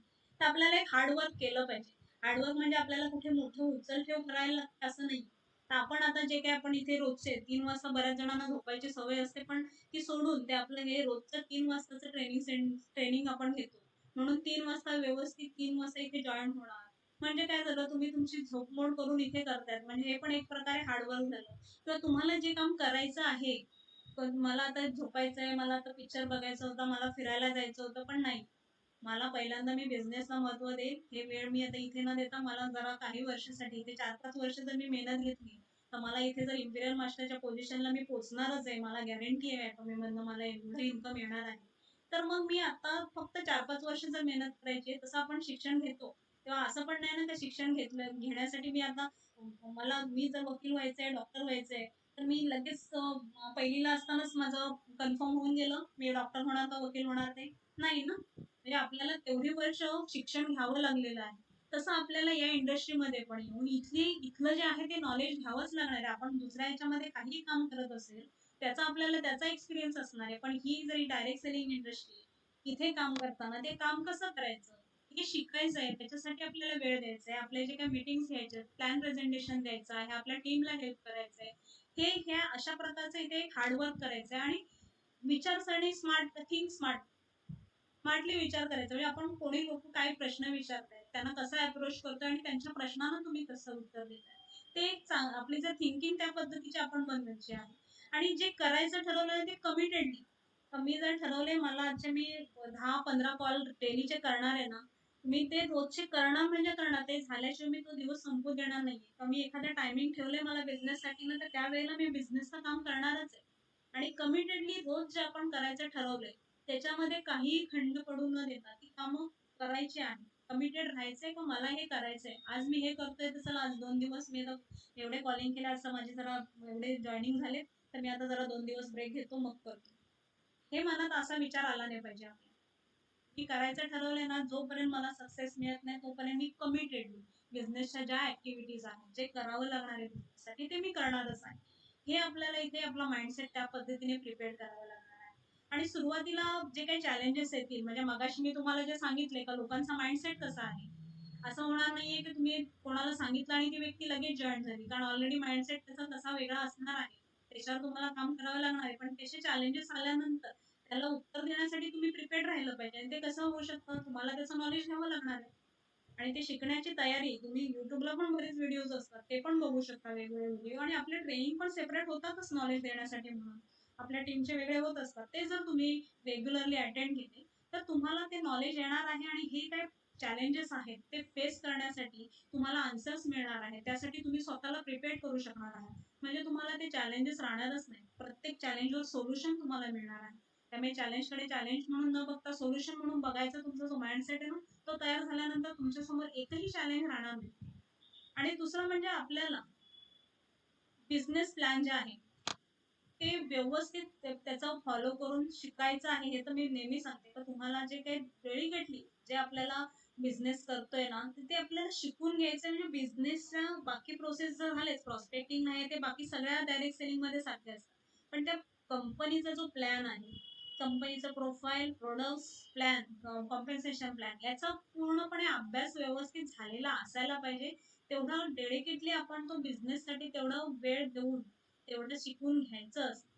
आणि दुसरं आपल्याला इथे ॲटॉमीमध्ये एक फायदा हा आहे, की आपण हे इंडिव्हिज्युअल आपण ट्रेनिंग घेतोच आहे. पण कंपनी इथे वर्किंग चालू करते, तेव्हा त्यांचे स्वतःचे पण ग्लोबली आपल्याला माहिती ते स्वतःचे त्यांचे सेमिनार पण घेणार आहेत. वर्षातनं 1000 सेमिनार असतात त्यांचे ग्लोबली. तर वर्षातनं ते सेमिनार असतात, तो एक कंपनीचा इथे सपोर्ट आहे. तसं टीव्हीला चॅनल असणार आहे, त्याच्यावर पण माहिती दिली जाणार आहे. तो एक कंपनीचा सपोर्ट आहे. प्लस कंपनीचे जे काही प्लॅन आहे, त्याच्यामध्ये कंपनीनी सेपरेटली ह्या तुमचं टीम बिल्ड करण्यासाठी पण कंपनी वेगळे पैसे देते. तुम्ही आता प्लॅन जर पाहिला असेल, आपले जे मास्टर्सचे बोनस जे आहे 20% त्याच्या ज्या रँक आहेत, त्याच्यामध्ये त्या नंतरच्या ज्या शेवटच्या 3 रँक आहेत, त्या रँकला पोहोचतायत तेव्हा कंपनी तुमच्या टीम बिल्ड करण्यासाठी सेपरेट पैसे पण देते. जे तुम्हाला स्वतःचे पण तुम्ही ट्रेनिंग घेऊ शकता. तसे सेंटर्स असणार आहेत त्यांचे. का ते सेंटर्समध्ये तुम्हाला सेमिनार घेण्यासाठी, तुमचा प्लॅन प्रेझेंटेशन, प्रॉडक्ट्स नॉलेज देण्यासाठी कोणीतरी अवेलेबल असणार आहे. जे हा एवढा कंपनीचा, ॲटॉमीचा आपल्याला सपोर्ट आहे इथे. आणि त्या व्यतिरिक्त आपण आपल्या टीमचे पण वेगळे ट्रेनिंग्स घेतोय. म्हणजे तुम्हाला ग्रोथ करायला केवढे मोठं चान्स असणार आहे. तर तुम्हाला फायनान्शियली फ्री होण्यासाठी इथे फक्त कमिटेडली सगळं शिकून घेऊन आपलं हार्डवर्क करायची फक्त तयारी दाखवायची आणि ते करायचं आहे. कमिटेडली आपल्याला बिझनेस ॲक्टिव्हिटी करायच्या आहेत. नुसतं फक्त इथनं ट्रेनिंग नाही घ्यायचंय. तर ते ट्रेनिंग घेतल्यानंतर ते पुढे जाऊन इम्प्लिमेंट करायचं आहे. ॲक्टिव्हिटी करायच्या आहेत त्याच्यात. तर हे करायचं असं शिकायचं ना पुढे जाऊन काहीच नाही करायचं तर त्याचा काही उपयोग होणार नाहीये तुम्हाला. तर ते तुम्ही फॉलो करायचं आहे. आणि दुसरं म्हणजे जे काही बिझनेसचे डुप्लिकेशन मगाशी म्हटलं मी, कारण डुप्लिकेशन बिझनेसचे पण करायचे ना, बिझनेस प्रॅक्टिसेसचं करायचं आहे आणि ते करत तुम्हाला एक सिस्टम बिल्ड करायचं आहे. म्हणजे जसे मोठे बिझनेसमॅन असतात, ते जसं त्यांचं म्हटलं मी का नेटवर्क तयार करून एक सिस्टम बिल्ड केलेलं असतं. त्यांचा कस्टमर बेस तयार असतो. म्हणजे काय त्यांनी एखादं नवीन प्रोडक्ट लॉन्च करायचं ना, ते फक्त सांगायचं हे प्रोडक्ट लॉन्च झालं. ऑलरेडी त्यांच्या कंपनीचा जो काही कस्टमर बेस असतो, ते प्रोडक्ट पर्चेस करण्याच्या मागे लागतात. प्रोडक्ट कसं आहे, काय आहे बघून. तर त्यांना त्या कंपनीवर विश्वास असतो. तसंच आपल्या इथे नेटवर्क एकदा तयार झाल्यानंतर ते प्रोडक्टची माहिती झाल्यावर ते प्रोडक्ट्स पर्चेस करत राहणार आहेत. आणि ही सिस्टम जी आहे त्याच्यानंतर पुढे जाऊन तुम्ही जरी हा बिझनेस करण्याबद्दलचं नाही करता आला किंवा कोणाला बाहेर निघता नाही आला, तरी त्याला इथे ह्या बिझनेसच्या मार्फत जी काही मदत होते, बिझनेस इन्कमची, तर ते तुमची सिस्टम बिल्ड झाल्यानंतर तुमचं इन्कम इथे कंपल्सरी चालू पण राहतं. म्हणजे हा एक फायदा याच्यातनं आपल्याला मिळणारच आहे. आणि फक्त एक लक्षात घ्यायचं, कोणाला सांगताना तुमचा अप्रोच जो आहे ना, तो चुकीचा हा असायला नाही पाहिजे. आता आपल्या प्लॅनमध्ये आपल्याला माहिती आहे, बिझनेस प्लॅनमध्ये आपण शिकवताना सगळ्यांना सांगतो की डेलीचं इन्कम आहे. तुम्ही 1700 पासून 1 लाखापर्यंत डेली इन्कम घेऊ शकता. नंतर मास्टर्सची बोनस आहे. तुम्ही 1.5 लाखापासून 1 करोडपर्यंत महिन्याचा आणखी वेगळा ॲडिशनल इन्कम कमवू शकता. पण हे करण्यासाठी तुम्हाला मेहनत घ्यावी लागणार आहे. त्यासाठी तुम्हाला तेवढा कस्टमर बेस तयार करायला लागणार आहे. ही कोणतीही स्कीम नाहीये. ही गोष्ट लक्षात घ्यायची आणि तुमचा अप्रोच पण समोरच्या व्यक्तीला तुम्ही कोणालाही असं सांगायचं नाहीये, की तुम्ही इथे हा बिझनेस करायला घेतल्यावर तुम्ही करोडो कमवणार आहे. कारण ही कुठली स्कीम नाहीये का तुम्ही एखादे पैसे टाकले आणि त्याच्यातनं तुम्हाला एवढे रिटर्न मिळणार आहे. इथे मेहनत घ्यावी लागणार आहे. पैसे इथे करोडो कमवू शकतोय. अपॉर्च्युनिटी आहे ती. पण ती अपॉर्च्युनिटी मिळवण्यासाठी तुम्हाला ती मेहनत घेऊन तुमचा तेवढा कस्टमर बेस, तेवढी तुमची टीम वाढवायची आहे. त्यासाठी तुम्हाला मेहनत घ्यायची आहे. की कुठल्याही तुम्ही इथे नुसतं रजिस्ट्रेशन केल्यानंतर लगेच तुम्ही करोडो कमवणार, असं नाहीये. त्यामुळे तुम्ही कोणाला अप्रोच करताना पण असा चुकीचा अप्रोच नका करू. हे पण मी तुम्हाला सांगेन, की कोणालाही असं सांगायचं नाहीये आपल्याला, ही एक स्कीम इथनं तुम्ही इथे रजिस्ट्रेशन करा, मग तुम्ही करोडो कमवाल की नाही 4-5 वर्षात. नाही होणार आहे. त्या व्यक्तीने इथे येऊन त्याची मेहनत घ्यायची आहे, त्याची टीम बनवायची आहे. त्यासाठी जे आवश्यक आहे त्या गोष्टी सगळ्या करायच्या आहेत. तरच ते होऊ शकतं. तर नेटवर्क मार्केटिंगच्या बाबतीत आपले जे उपराष्ट्रपती डॉक्टर APJ अब्दुल कलाम साहेब यांचं पण एक त्यांनी वाक्य त्यांचं आहे की नेटवर्क मार्केटिंग हा 21व्या शतकातला फास्ट ग्रो होणारा असा एक बिझनेस आहे आणि ह्या बिझनेस प्रत्येक तरुण व्यक्तींनी हा जॉईन करायला पाहिजे. म्हणजे लेडीज जेंट्स दोघांच्या बाबतीत मेन वुमन असं म्हटलेलं आहे त्यांनी, तर त्यांनी जॉईन करायला पाहिजे हा बिझनेस. त्याशिवाय तुम्हाला म्हणजे तरुण वयामध्ये एक बेस्ट नॉलेज मिळणार. कारण हे एक असं प्लॅटफॉर्म आहे ना, की ज्या मुलांनी इथे जॉईन केलं ना लवकरच्या याच्यामध्ये, ते मार्केटमध्ये पुढे जाऊन त्यांनी या इंडस्ट्रीमध्ये काम करत राहील असं पण नाही. कारण इथे तुमची सिस्टम बिल्ड झाल्यानंतर ही इंडस्ट्री तुम्हाला पैसे देणार आहे. पण त्यांनाही जर सुरुवातीच्या काळामध्ये या बिझनेसमध्ये जर आले डायरेक्ट सेलिंगच्या, तर इथलं त्यांचं एक उत्पन्नाचं साधन एक फिक्स होऊन जातं, इन्कम फिक्स होऊन जातं त्यांना मिळण्याचं. आणि त्यानंतर त्यांना जे काय लाईफमध्ये करायचंय ना, ते करायला त्यांना त्यांच्या ऍक्टिव्हिटीज, पॅशन जे असतील ते सांभाळण्याच्या बाबतीत आणि मार्केटमध्ये कुठेही त्यांना काही प्रॉब्लेम येणार नाही. म्हणजे एवढ्या लोकांशी संपर्क त्यांचा या इंडस्ट्रीमुळे येतो ना, तर सगळ्या लोकांचा माइंडसेट कसा असतो, त्यांचा अभ्यास होऊन जातो. त्यामुळे पुढे जाऊन कुठेही त्यांना काही प्रॉब्लेम येणार नाही. एवढंच नाही तर काही आता ज्यांना नोकऱ्या पण करण्याच्या बाबतीतला ज्यांचा माइंडसेट आहे ना, त्यांच्याबद्दल पण जर तुम्ही विचार करायला गेलात ना, तर इथे जी मुलं डायरेक्ट सेलिंग मध्ये काम करत असतील ना, ते जर नोकरीच्या बाबतीत गेले ना, तर त्यांचा एक इंटरव्ह्यू मधला त्यांचा परफॉर्मन्स बघाल ना, तर तो तुम्हाला बेस्ट दिसेल. नंतर आता खूप जण एकेका जॉबसाठी जातात. खूप मुलं जातात नोकरी इंटरव्ह्यू देण्यासाठी.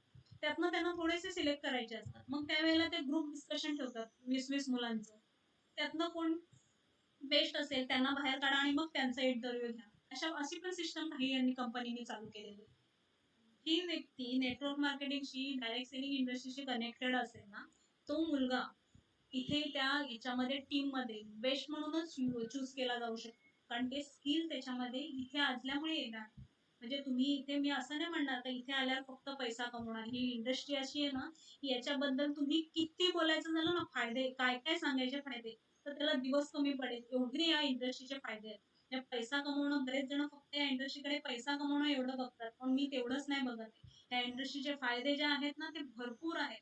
त्या व्यक्तीमध्ये जे आहे ना पर्सनॅलिटी डेव्हलपमेंट, ती म्हणाल ना, की त्या डायरेक्ट सेलिंग इंडस्ट्रीमध्ये, नेटवर्क मार्केटिंगमध्ये जी व्यक्ती काम करते, तिला कुठल्याही प्लॅटफॉर्मवर, कुठल्याही याच्यावर जाऊन बोलायला सांगा, ती पूर्ण रेडी तयार झालेली असते.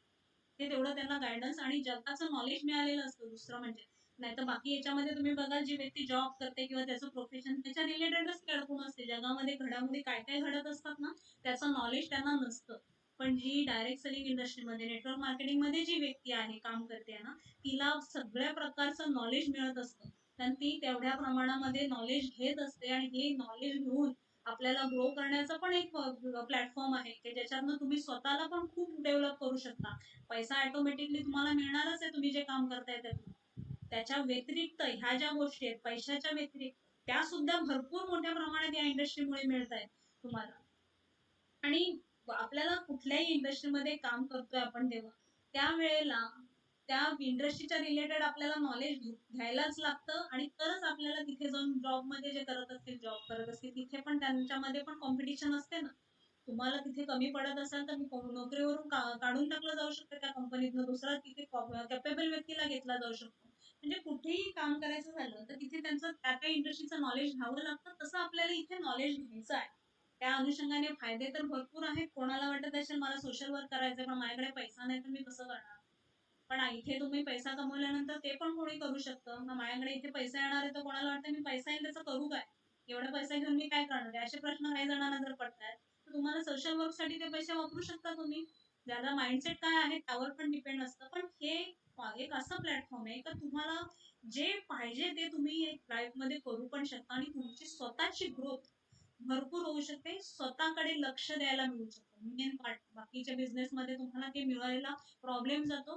कारण ते पैसा कमवण्यासाठी व्यक्ती लाईफ टाईम काम करत असते. इथे हे मोठं प्लॅटफॉर्म आहे असं, की जिथे तुम्हाला लाईफ टाईम पैशासाठी काम करायची गरज पडत नाही. आणि तुमचे पॅशन्स, तुम्हाला जे स्वतःसाठी काय करायचंय ना, ते तुम्ही या इंडस्ट्रीमुळे करू शकता. फक्त आता इथे इन्कम कसं वाढत जातं, तर तुम्हाला सुरुवातीचे जे पहिले 6 महिने आहेत ना, तर तिथे तुम्हाला 99% काम असणार आहे आणि इन्कम 1% असणार आहे सुरुवातीच्या काळामध्ये. तसं तुम्ही पुढे 6 महिन्यापासून 1 वर्षापर्यंत विचार केला तर काय काम 80% आणि इन्कम 20%. 1 वर्षापासून 18 महिन्यापर्यंत बघितलं तर काम 60%, इन्कम 40%. 2 वर्षाच्या पुढे काम 40%, इन्कम 60%. आणि 3 वर्षाच्या नंतर काम 20% इन्कम 80% आणि 4 वर्षानंतर काम 1% आणि इन्कम 99%. म्हणजे तुम्हाला पुढे जाऊन एक फ्री लाईफ तुम्ही जगू शकता. आता हे जो पिरियड मी सांगितलाय हा प्रत्येकासाठी सारखा असणार नाही. तुम्ही या इंडस्ट्रीसाठी किती वेळ देताय? जर तुम्ही खूप वेळ दिला ना, तर हे मी 4 वर्षाच्या नंतर जे म्हटलेले ना, काम 1% आणि इन्कम 99%. तर आपल्या Atomy हा कालावधी तुमचा 1-2 वर्षात पण येऊ शकतो. फक्त तुम्ही किती कमिटेडली कशाप्रकारे काम करता, त्यावर फक्त अवलंबून असणार आहे. आणि आता आपण याचं काही पेपरचे कात्रण आहेत का डायरेक्ट सेलिंग इंडस्ट्रीचं पुढे जाऊन कशी ग्रोथ होणार आहे, काय आहे त्याबद्दलचं एक कात्रण आहे की चेन बनाने वाले चैन से सोते हैं, बाकी पूरी दुनिया पैसा कमाने के बाद भी बेचैन है. हे रियालिटी आहे, फॅक्ट आहे ऍक्च्युली. तर तुम्ही एकदा इथे चेन बनवले, सगळ्यांना असं वाटतं चेन बेस्ड सिस्टम आहे, तर मी खरं चेन नाही म्हणत, मी याला पाईपलाईन बिल्डिंगचा बिझनेस म्हणते. कारण जसं तुम्ही पाईपलाईन बिल्ड केल्यानंतर तुम्हाला घरात जसं येतं पाणी येतं ना, तसं असणार आहे. चेन बोललं तर ती चेन एखादी कुठली खराब झाली तर ती तुटते पण नाही, चेन सिस्टम न बोलता आपण पाईपलाईन बिल्ड करायची की एकदम फिक्स चांगल्या प्रकारचे पाईप टाकायचे, चांगल्या प्रकारच्या लोकांशी संपर्क करून चांगल्या प्रकारच्या व्यक्तींना इथे आणायचे आणि त्यांना ग्रो करायचं आहे. जर चांगल्या व्यक्ती इथे तुमच्या पाईपलाईन तुमचे बिल्ड करण्यासाठी तुम्हाला जेव्हा मदत करतात ना, तुमची चांगली पाईपलाईन बनते आणि मग तुम्हाला फक्त तिथनं नळ चालू करायचा आणि पाणी घ्यायचंय. म्हणजे काय? तुम्हाला फक्त इथे पैसा घेत राहायचा आहे. बाकी तुमची पाईपलाईन तयार झालेली असणार. हा फायदा इतर कुठल्याही इंडस्ट्रीमध्ये नसणार आहे का तुम्ही एकदा तुमचे नेटवर्क बिल्ड झाल्यानंतर तुम्ही आरामात राहू शकता किंवा पैसे कमवत राहू शकता, हे नाहीये. प्रत्येकाला तिथे मेहनत करावी लागते. पण ही एक अशी इंडस्ट्री आहे का एकदा तुमची इथे टीम तयार झाल्यानंतर तुम्हाला पैसे येत राहतात. आणि आणखी या इंडस्ट्रीचा फायदा काय आहे? बाकी तुम्ही जे काही मार्केट प्लेसेस बघता, तर तुम्हाला ह्या पिक्चरमध्ये बघा, मी खाली जे दिलेलं आहे ना, एक जण याचा पाय ओढतो, त्याला ढकलतो आणि पुढे चढतो. ही सिस्टम बाकी इतर मार्केटमध्ये, पण नेटवर्क मार्केटिंगमध्ये काय आहे? कोणी कसाही कच्चा पक्का कसा पण असेल, त्याला प्रत्येकाला हाताला पकडून आपण त्यांना सक्सेस पर्यंत घेऊन जात असतो. एकमेकाला मदत करत करत आपण त्यांना सक्सेस पर्यंत घेऊन जात असतो.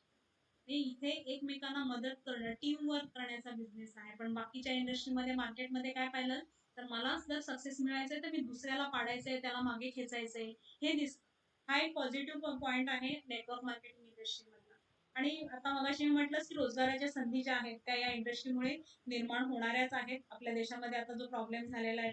आणि आणखी एक महत्वाचा मुद्दा हा की आपण जेव्हा म्हणतो की मी खूप जणांना अप्रोच केला, पण त्याच्यामध्ये काही जण नाही म्हणतात, कोणी असं निगेटिव्ह उत्तरं देत आहेत.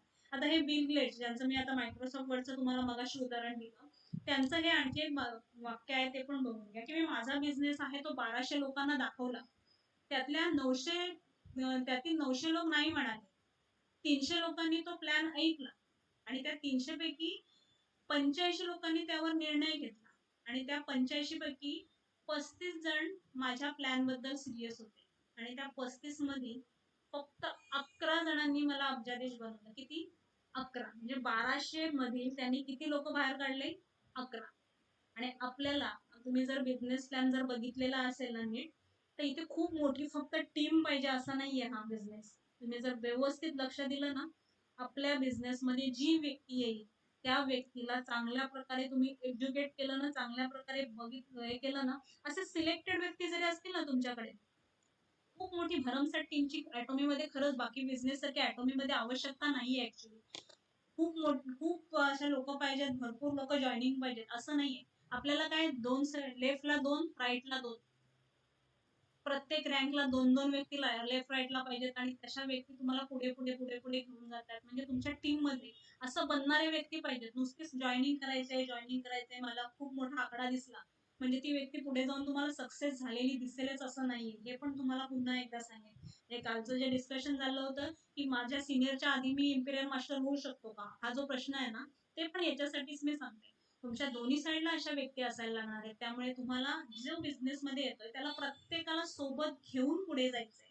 कोणाला पुढे जाण्यासाठी थांबवायचं नाही का तू येत नाहीये म्हणून मी त्याला येत नाही म्हणण्यापेक्षा त्याला काही येत नाहीये ना, मी नाही शिकवत बसणार, मी पुढच्याकडे जातो. असं नाही अप्रोच होता. आपल्याकडे जे विश्वासाने आलेले आहेत त्या प्रत्येकाला तेवढ्या प्रकारे चांगल्या प्रकारे एज्युकेशन देऊन, त्यांना माहिती देऊन, कंपनीच्या ग्रोथसाठी, आपल्या बिझनेसच्या ग्रोथसाठी त्यांना मदत करून प्रत्येकाला जर पुढे घेऊन गेलं ना, तर तुमच्याकडे जरी टीम साईज कमी असेल ना, तरी तुम्ही इम्पिरियल मास्टर होऊ शकता. जर तुम्ही नीट बिझनेस प्लॅनचा जर अभ्यास केला ना, तर तुम्हाला फक्त नुसते जॉइनिंगकडे फोकस न करता तुमच्या टीमला एज्युकेट करण्याकडे जर तुम्ही फोकस केला ना, तर तुमची टीम साईज कमी जरी असेल ना, तरी तुम्ही इम्पिरियल मास्टर झालेले दिसतात.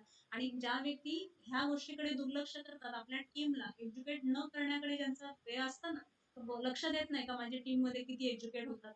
ते न बघता नुसती टीम साईज वाढवत गेले ना, तर त्याच्यामुळे हे आपल्याला रँकिंग ज्या आहेत ना, त्या बिझनेस प्लॅनमध्ये आपल्या 20% ज्या दिलेल्या आहेत इन्कमच्या 7 रँक, त्या 7 रँकमध्ये लेफ्ट आणि राईटला 2-2 व्यक्ती चांगल्या पाहिजेत ना, तर त्यांच्या डाऊनला जर तुम्ही शिकवत असाल, तर ती व्यक्ती त्या प्रकारे प्रत्येक रँकिंगला कॅपेबल असे त्यांच्या डाउन लाईनला जर व्यक्ती तयार झाल्या ना, तरच ती वर जाऊ शकते इम्पिरियल मास्टर.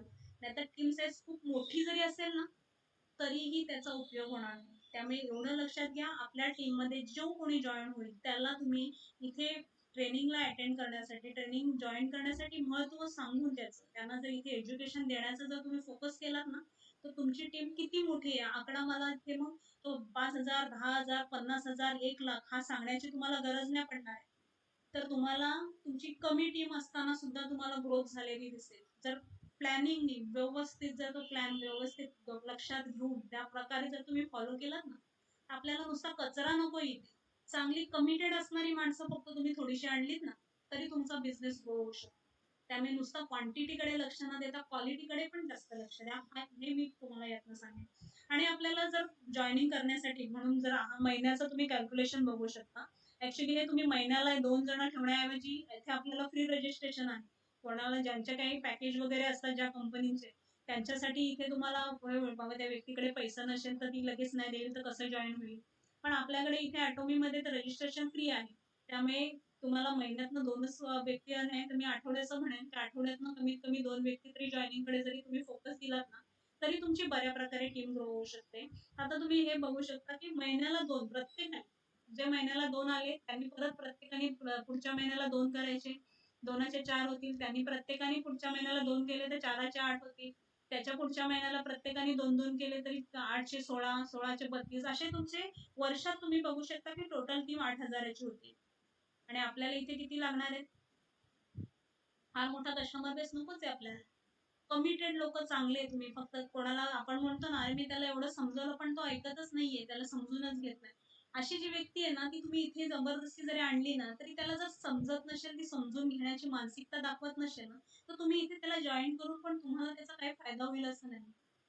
पण जी व्यक्ती कमिटेड असणारी, ज्याला आपली स्वप्न आहेत, स्वप्न पूर्ण करण्याची ज्या व्यक्तीमध्ये जुनून आहे, अशा व्यक्ती जर इथे असतील ना, तर तुम्हाला ते थोड्या व्यक्ती असतील ना, तुमच्या लेफ्टला 10 आणि राईटला 10 माणसं जरी तुमची अशी आली ना, तर जी कमिटेडली करणारी, तरी तुमची टीम चांगल्या प्रकारे ग्रो होऊ शकते. त्यामुळे फोकस करताना आपली टीमच्या बाबतीतला ग्रोथचा जो आहे ना, तो फोकस तुम्ही कमिटेड लोकं, चांगली लोकं जे आहेत ना, असे जॉइन करण्याकडे लक्ष द्या. नुसते फक्त भरती कचरा भरण्याचा प्रयत्न करू नका. जे लोकं येतील ते पुढे जाऊन त्यांना चांगल्या प्रकारे बिझनेस करू शकतील. त्यांचा माइंडसेट काय आहे? प्रत्येकाचा माइंडसेट डायरेक्टली असा असेलच असं नाहीये.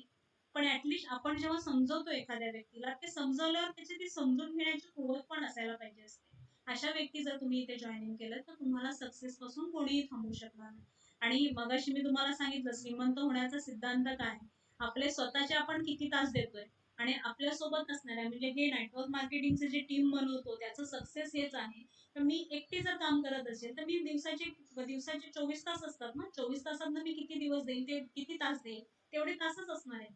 पण माझ्यासोबत जेवढ्या व्यक्ती आहेत, त्या प्रत्येक व्यक्तीने जरी दिवसाचे 1-1, 2-2 तास जरी दिले, तरी तुमचे केवढे तास होऊ शकतात महिन्याचे, याचं हे कॅल्क्युलेशन तुम्ही समोर बघू शकता. म्हणजे आपलं वेळ जो आहे ना, तो वेळ वाढवतो आपण आपल्या टीममार्फत. आणि ते नुसतं जॉइनिंग करण्याकडे फोकस न करता, जे व्यक्तीला व्यवस्थित त्याचं एक समजण्याची कुवत आहे, अशा कमिटेड व्यक्ती, ज्यांचा माइंडसेट व्यवस्थित आहे किंवा माइंडसेटवर तुम्ही प्रॉस्पेक्टिंग करताना पण माइंडसेटवर आपण त्या व्यक्तीच्या काम करू शकतो. त्याच्याशी बोलून पण त्याचा माइंडसेट चेंज केल्यानंतर त्या व्यक्तीला तुम्ही इकडे जॉइन करू शकता. असंही करू शकतो. पण त्याच्यामुळे काय होणार आहे, तुमची टीम जी आहे ना, ती चांगली मजबूत व्यवस्थित टीम होणार आहे. नुसता कचरा राहणार नाही. कारण नुसती जॉइनिंग तुम्हाला वाटेल कोणाचे भरपूर आकडे दिसतात. कोणी सीनियर सांगतात माझ्या टीममध्ये एवढे जॉइनिंग आहे. पण ते जॉइनिंग जरी त्यांच्या टीममध्ये तेवढे असले ना, तरी तुम्हाला मी एक आता इथे सांगते, की ती व्यक्ती त्या इंपिरियल मास्टरला लवकर पोहोचेलच याची गॅरंटी नाही. कारण इथे नुसतं जॉइनिंगचा उपयोग नाहीये, व्यवस्थित कमिटेड व्यक्तींची गरज आहे. त्यामुळे तुम्ही तुमचा फोकस जर तशा प्रकारे ठेवला, व्यवस्थित नॉलेज जे आता मी तुम्हाला जे काही सांगितलं या आजच्या मॉडेलमध्ये, तुम्ही प्रॉस्पेक्टिंग करताना, दुसऱ्यांना अप्रोच करताना ह्या इंडस्ट्रीबद्दल किती चांगलं आहे, आपला बिझनेस किती चांगला आहे, आपली कंपनी किती चांगली आहे, हे फायदे फक्त तुम्ही आधी सांगाल ना, बिझनेस प्लॅन पण नंतर सांगेल.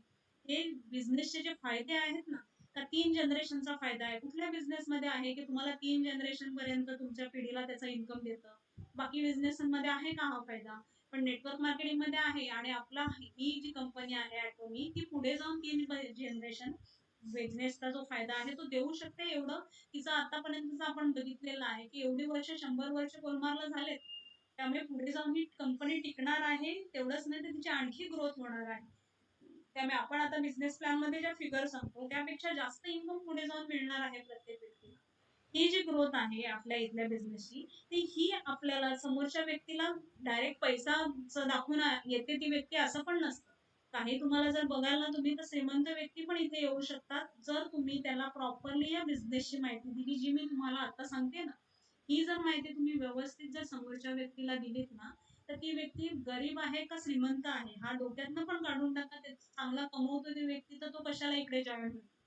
का जॉइन होऊ शकतो? तर हे जे फायदे आहेत ना ह्या बिझनेसचे, यासाठी व्यक्ती इथे जॉइन होऊ शकतात. आणि पुढे जाऊन आर्टिफिशियल इंटेलिजन्स आणि डायरेक्ट सेलिंग ह्या ज्या 2 इंडस्ट्री अशा आहेत ना, तर ह्या इंडस्ट्रीमध्ये जी व्यक्ती काम करते ती व्यक्ती पुढे जाऊन फ्युचरमध्ये सक्सेस होऊ शकते. त्याला पुढे जाऊन टेन्शन असणार नाही. बाकी इंडस्ट्रीमध्ये काम करणाऱ्या व्यक्तींचा कधी त्यांची नोकरी जाईल, कधी त्यांचा धंदा बसेल याची काही गॅरंटी नाही. ही आताची मार्केटची जी पोझिशन आहे, रिअल फॅक्ट तिच्याबद्दल मी बोलतेय.